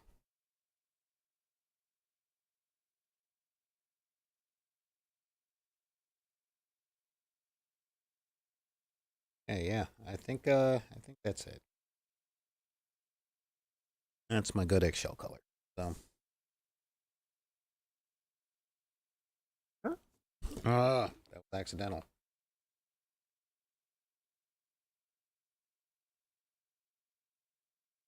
Accidentally got a little gold on there.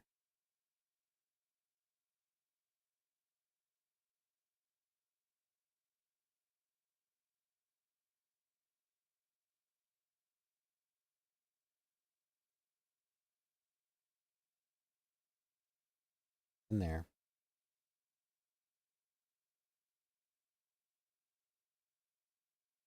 Here we go.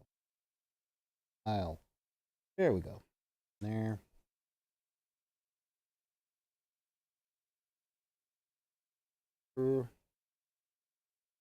Yep. Yep. Okay. So yeah. So in a nutshell, guys, try new things. Okay? Seriously, try new things. Mess up. Make mistakes.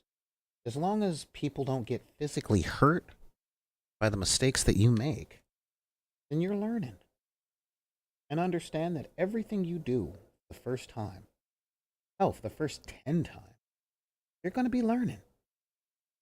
You know, you learn and you learn and you learn until you finally know. And we never know when that happens. All we know is one day we get it, we do it correctly.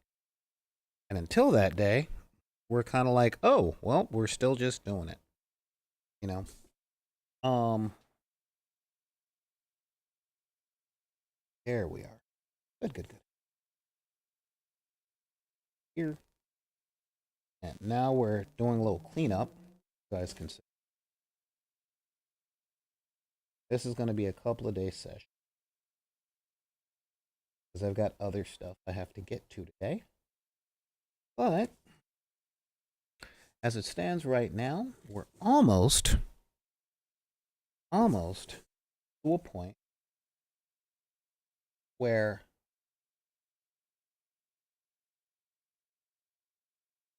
I can put this on the table with some sort of confidence and be like, hey, guess what? I did it.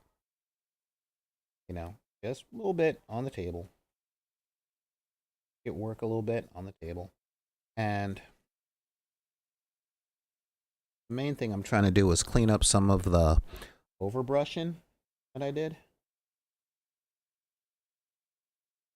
You know, because we still have two or three other things that we got to do. So, yeah, that's gonna require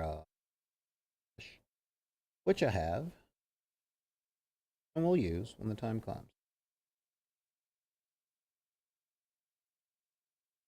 Yeah, there we go. Look at that. My protectorate color scheme is coming back. I'm kind of jacked. And no, I don't ever do anything simply.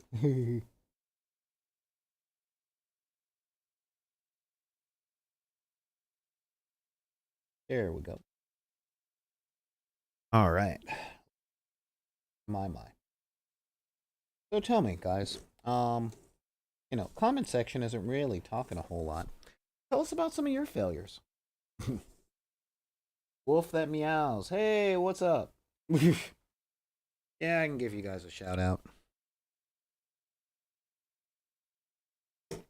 But yeah, seriously, what are some of the times that you guys failed at something and just found out that it wasn't too bad? Just, it wasn't that bad. It was like, oh, I thought that was going to be a whole lot worse. I'm interested to hear your guys' stories too. Hmm.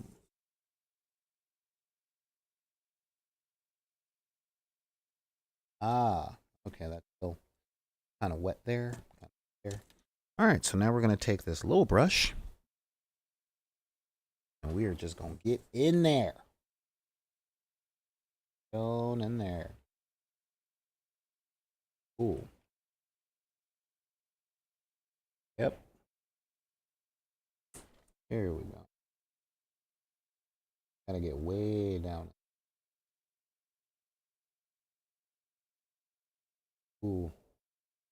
Yep. Our speed paint still hasn't dried, so it's reactivating a little bit. But that ain't terrible. That really isn't terrible. Oh yeah, that's the one I want. Here. This part is going to take a super light touch. Super duper. Super duper uber light touch.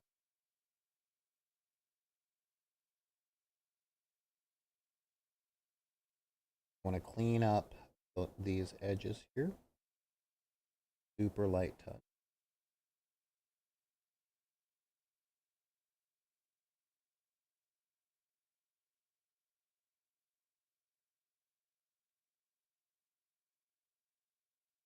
Push. There we are. Look at that. Oh. Yes. See? Just a little touch up highlighting. Easy.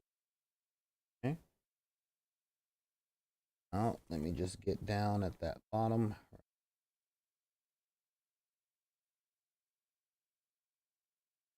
Way down. See that there? Hey. Boogada, boogada, boogada, boogada. Oh, yeah. Yeah. Now, I gotta do something. Something with this angel. Just not sure what. I don't know. What material do you guys think? Just did a shout out. Fail. Oh, man. So, I don't know. What color do you think we should make the angel thing? I kind of like it ivory. I don't know about making it gold. I think that'll be a little too much gold.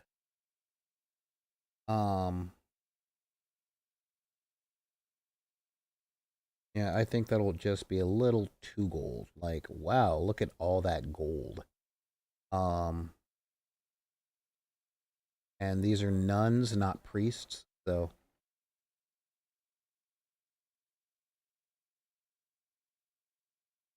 we don't want too amazingly gaudy.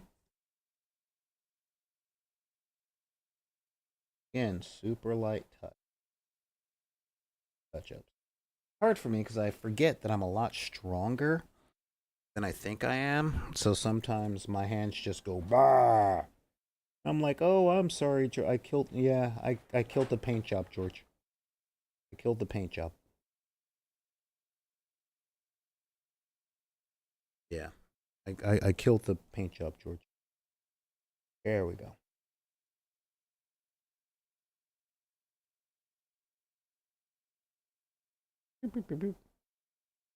All right. Yeah, we're getting back. Now, what we're going to have to do in time is there is going to be painting of the battle sister. Ooh, ooh. Oh my god. Oh my god. Oh my god. Ow, ow, ow, ow, ow. Okay. Woo. Sorry, guys. Just got a Charlie horse. That was yeah, just got a Charlie horse. That was rough, man. That was really rough. All right. Ooh. Okay, look at that. Yeah.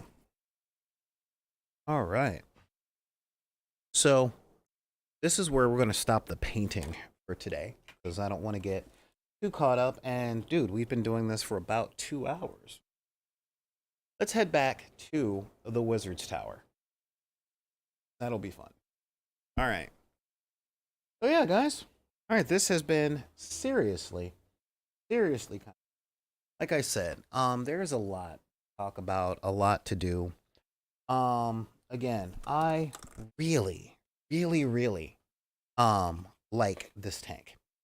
I've got some others that are printing up right now. Because yeah, I've been wanting to add artillery to the armies for a while. And I think doing it is actually pretty neat.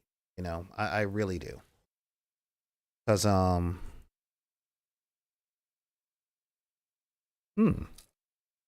this is interesting.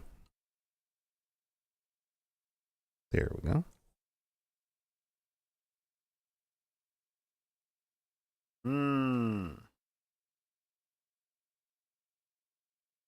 There we are.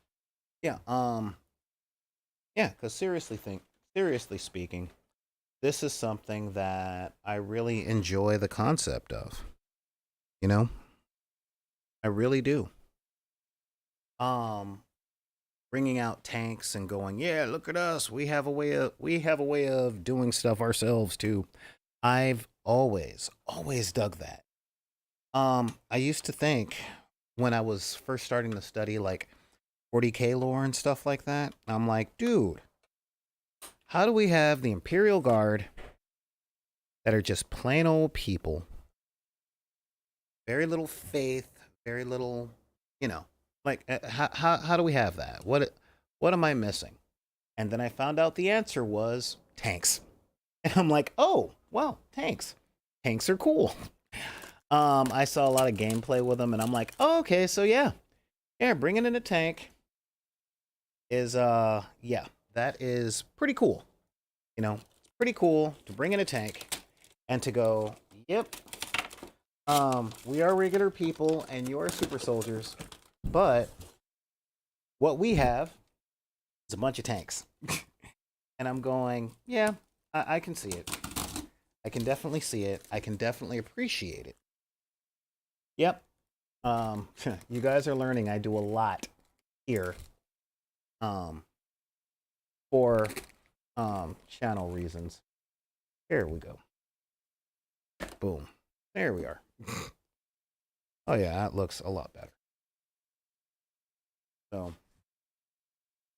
huh? So yeah, now, yeah, I'm setting up the closing shot that we always do. Hey, look at that. You know. But yeah, so seriously, um, there was a lot of this stuff that can be done. It can be done by you. Starting to look amazing. Well, thank you.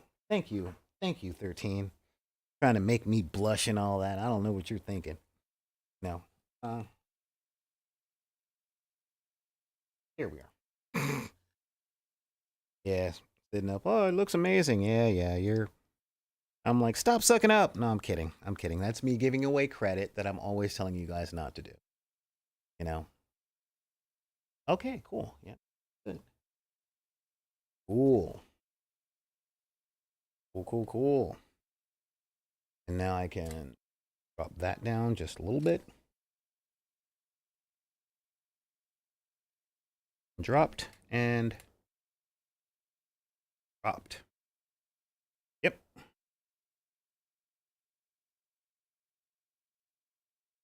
Hmm.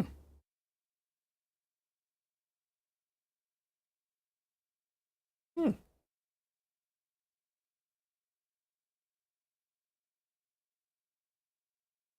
Me trying to make sure I have the shot proper. Yeah, I go through a lot of stuff, guys. This is one of the reasons.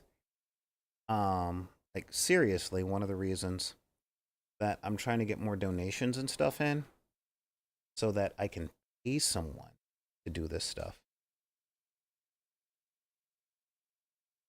Because yeah, this is a lot. This is a lot. Oh, here we.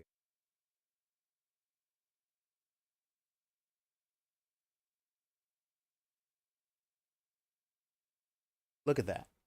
All right. Now that I got that going, I have to get my other light here. And yeah, so now that we've got that stuff going and all that jazz, let us move in there. Happens if, oops, can't quite turn out the light there. Yep, somebody's getting tired today. So yeah, but oh, ahoy, Xanathades! We're actually painting up Hank from One Page Rules today. There we go. Actually, that looks okay just on its own. So yeah. Cool. Let me see if I can. Yeah, there we go. That is a lot better. So yeah, and of course, today, just got a tad bit bigger.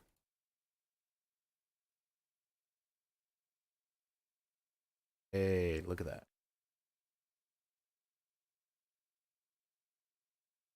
Cool. Thing we're looking at, and now we're just gonna set up it. There we go. And there we are. Kind of looks like a birthday cake, and I like the idea. You know, come look at my cake. You know, and my cake will be like, hey, guess what? Boom. Yeah. So that's us. That's us for the day. It's starting to come together. Looking pretty cool. Liking what I see there. You know. And again, this is the Inferno tank for the Sisters of Battle. For One Page Rules. Really digging that. And Cruel Boys? I'm not quite sure what those are, 13. But yeah, I'm really happy with how this is turning out. Look at that thing. Oh, that is looking so good. And when I say so good, I mean so good. And yeah, it does very much look like a birthday cake, which kind of funny when you think about it. You know, it does look a bit like a birthday. So there we go. Light back on. There. Yeah. Good. Like what I see there. So happy. All right, guys. So yeah. Yeah, we're getting this cake going. Nice and frosted. And that is super super. Oh, okay. Age of Sigmar orcs. Thank you. Thank you. Yeah. Orcs are so much fun.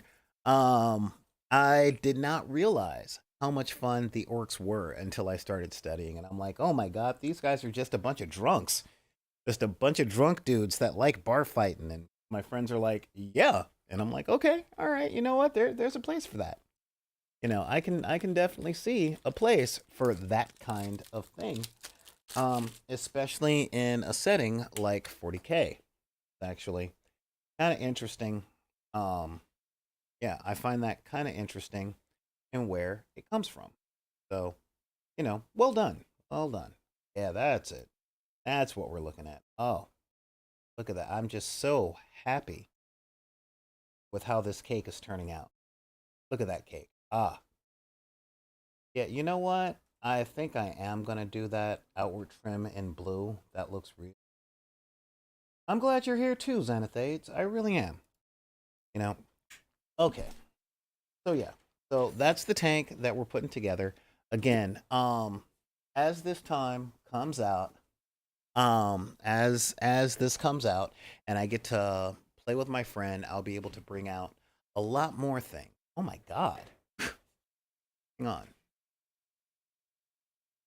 Just I will figure out. Nope. Nope.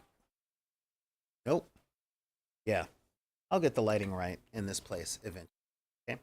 I will actually figure out how to do a lot more of this stuff. And it's gonna come out cool. Um oh my god.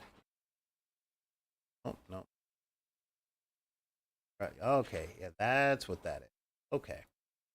Yeah, I'm really unhappy with the way that my light is coming out right now. So, um, but yeah, we'll get all this stuff. Um, we'll get all this stuff handled. Get this stuff down. Maybe if I turn up the gamma. Oh no. Ah. Yeah, that's not. U shift. Nope. Okay. Maybe it has everything to do with the chrome. Oh, yeah. That hopefully that looks a little whiteness. Oh, all the way there. There we go. Ah, what is that? That is not. Again, this is. There we go. Getting back to it. Getting back to it. Back. Up with the. Yeah, there's some stuff here that I wanted to want to fix. There's a lot that I don't like the look. Yeah, it's definitely a thing. Definitely. Um, there. Saturation.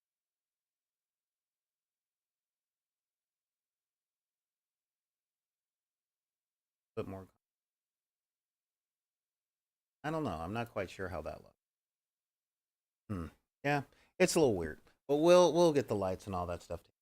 In the meantime, I want to thank you guys. Yeah, thank you. Smoke is a great visual effect that I will figure out how to use. But in the meantime, guys, I want to thank you for showing up and you know me to recognize I'm being played off right now. Oh, I think it was yesterday. The sound. I had a little bit of a sound.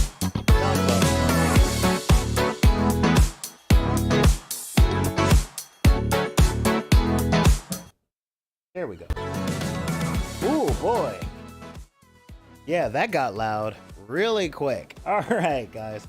Oh, thank you guys so much for joining me. And if you got any questions or comments and all that stuff, it's real simple. Send me an email at backinthedeck@gmail.com. That's BACKINTHEDECK@gmail.com. You can also hit me up on any of the social medias. Subscribe to the Twitter and all that jazz. The Twitter, the Instagram, the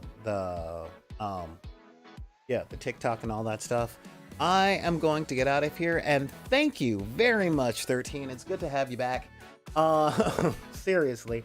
Guys, hit the donations if you can. It really means a lot. If you don't have any cash to spend, believe me, I get you, man. I totally get you. I mean, I'm broke too. So share this stuff. Let people know that we're on to doing some really good stuff here. Okay.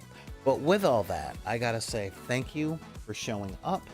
And if anybody has the nerve to tell you can't like the stuff that you like because of the circumstances of your birth, race, religion, creed, gender identity, sexual orientation, any of that stuff, you can just tell them to take any of those cards they're trying to play on you and put them back in the deck. Okay, guys?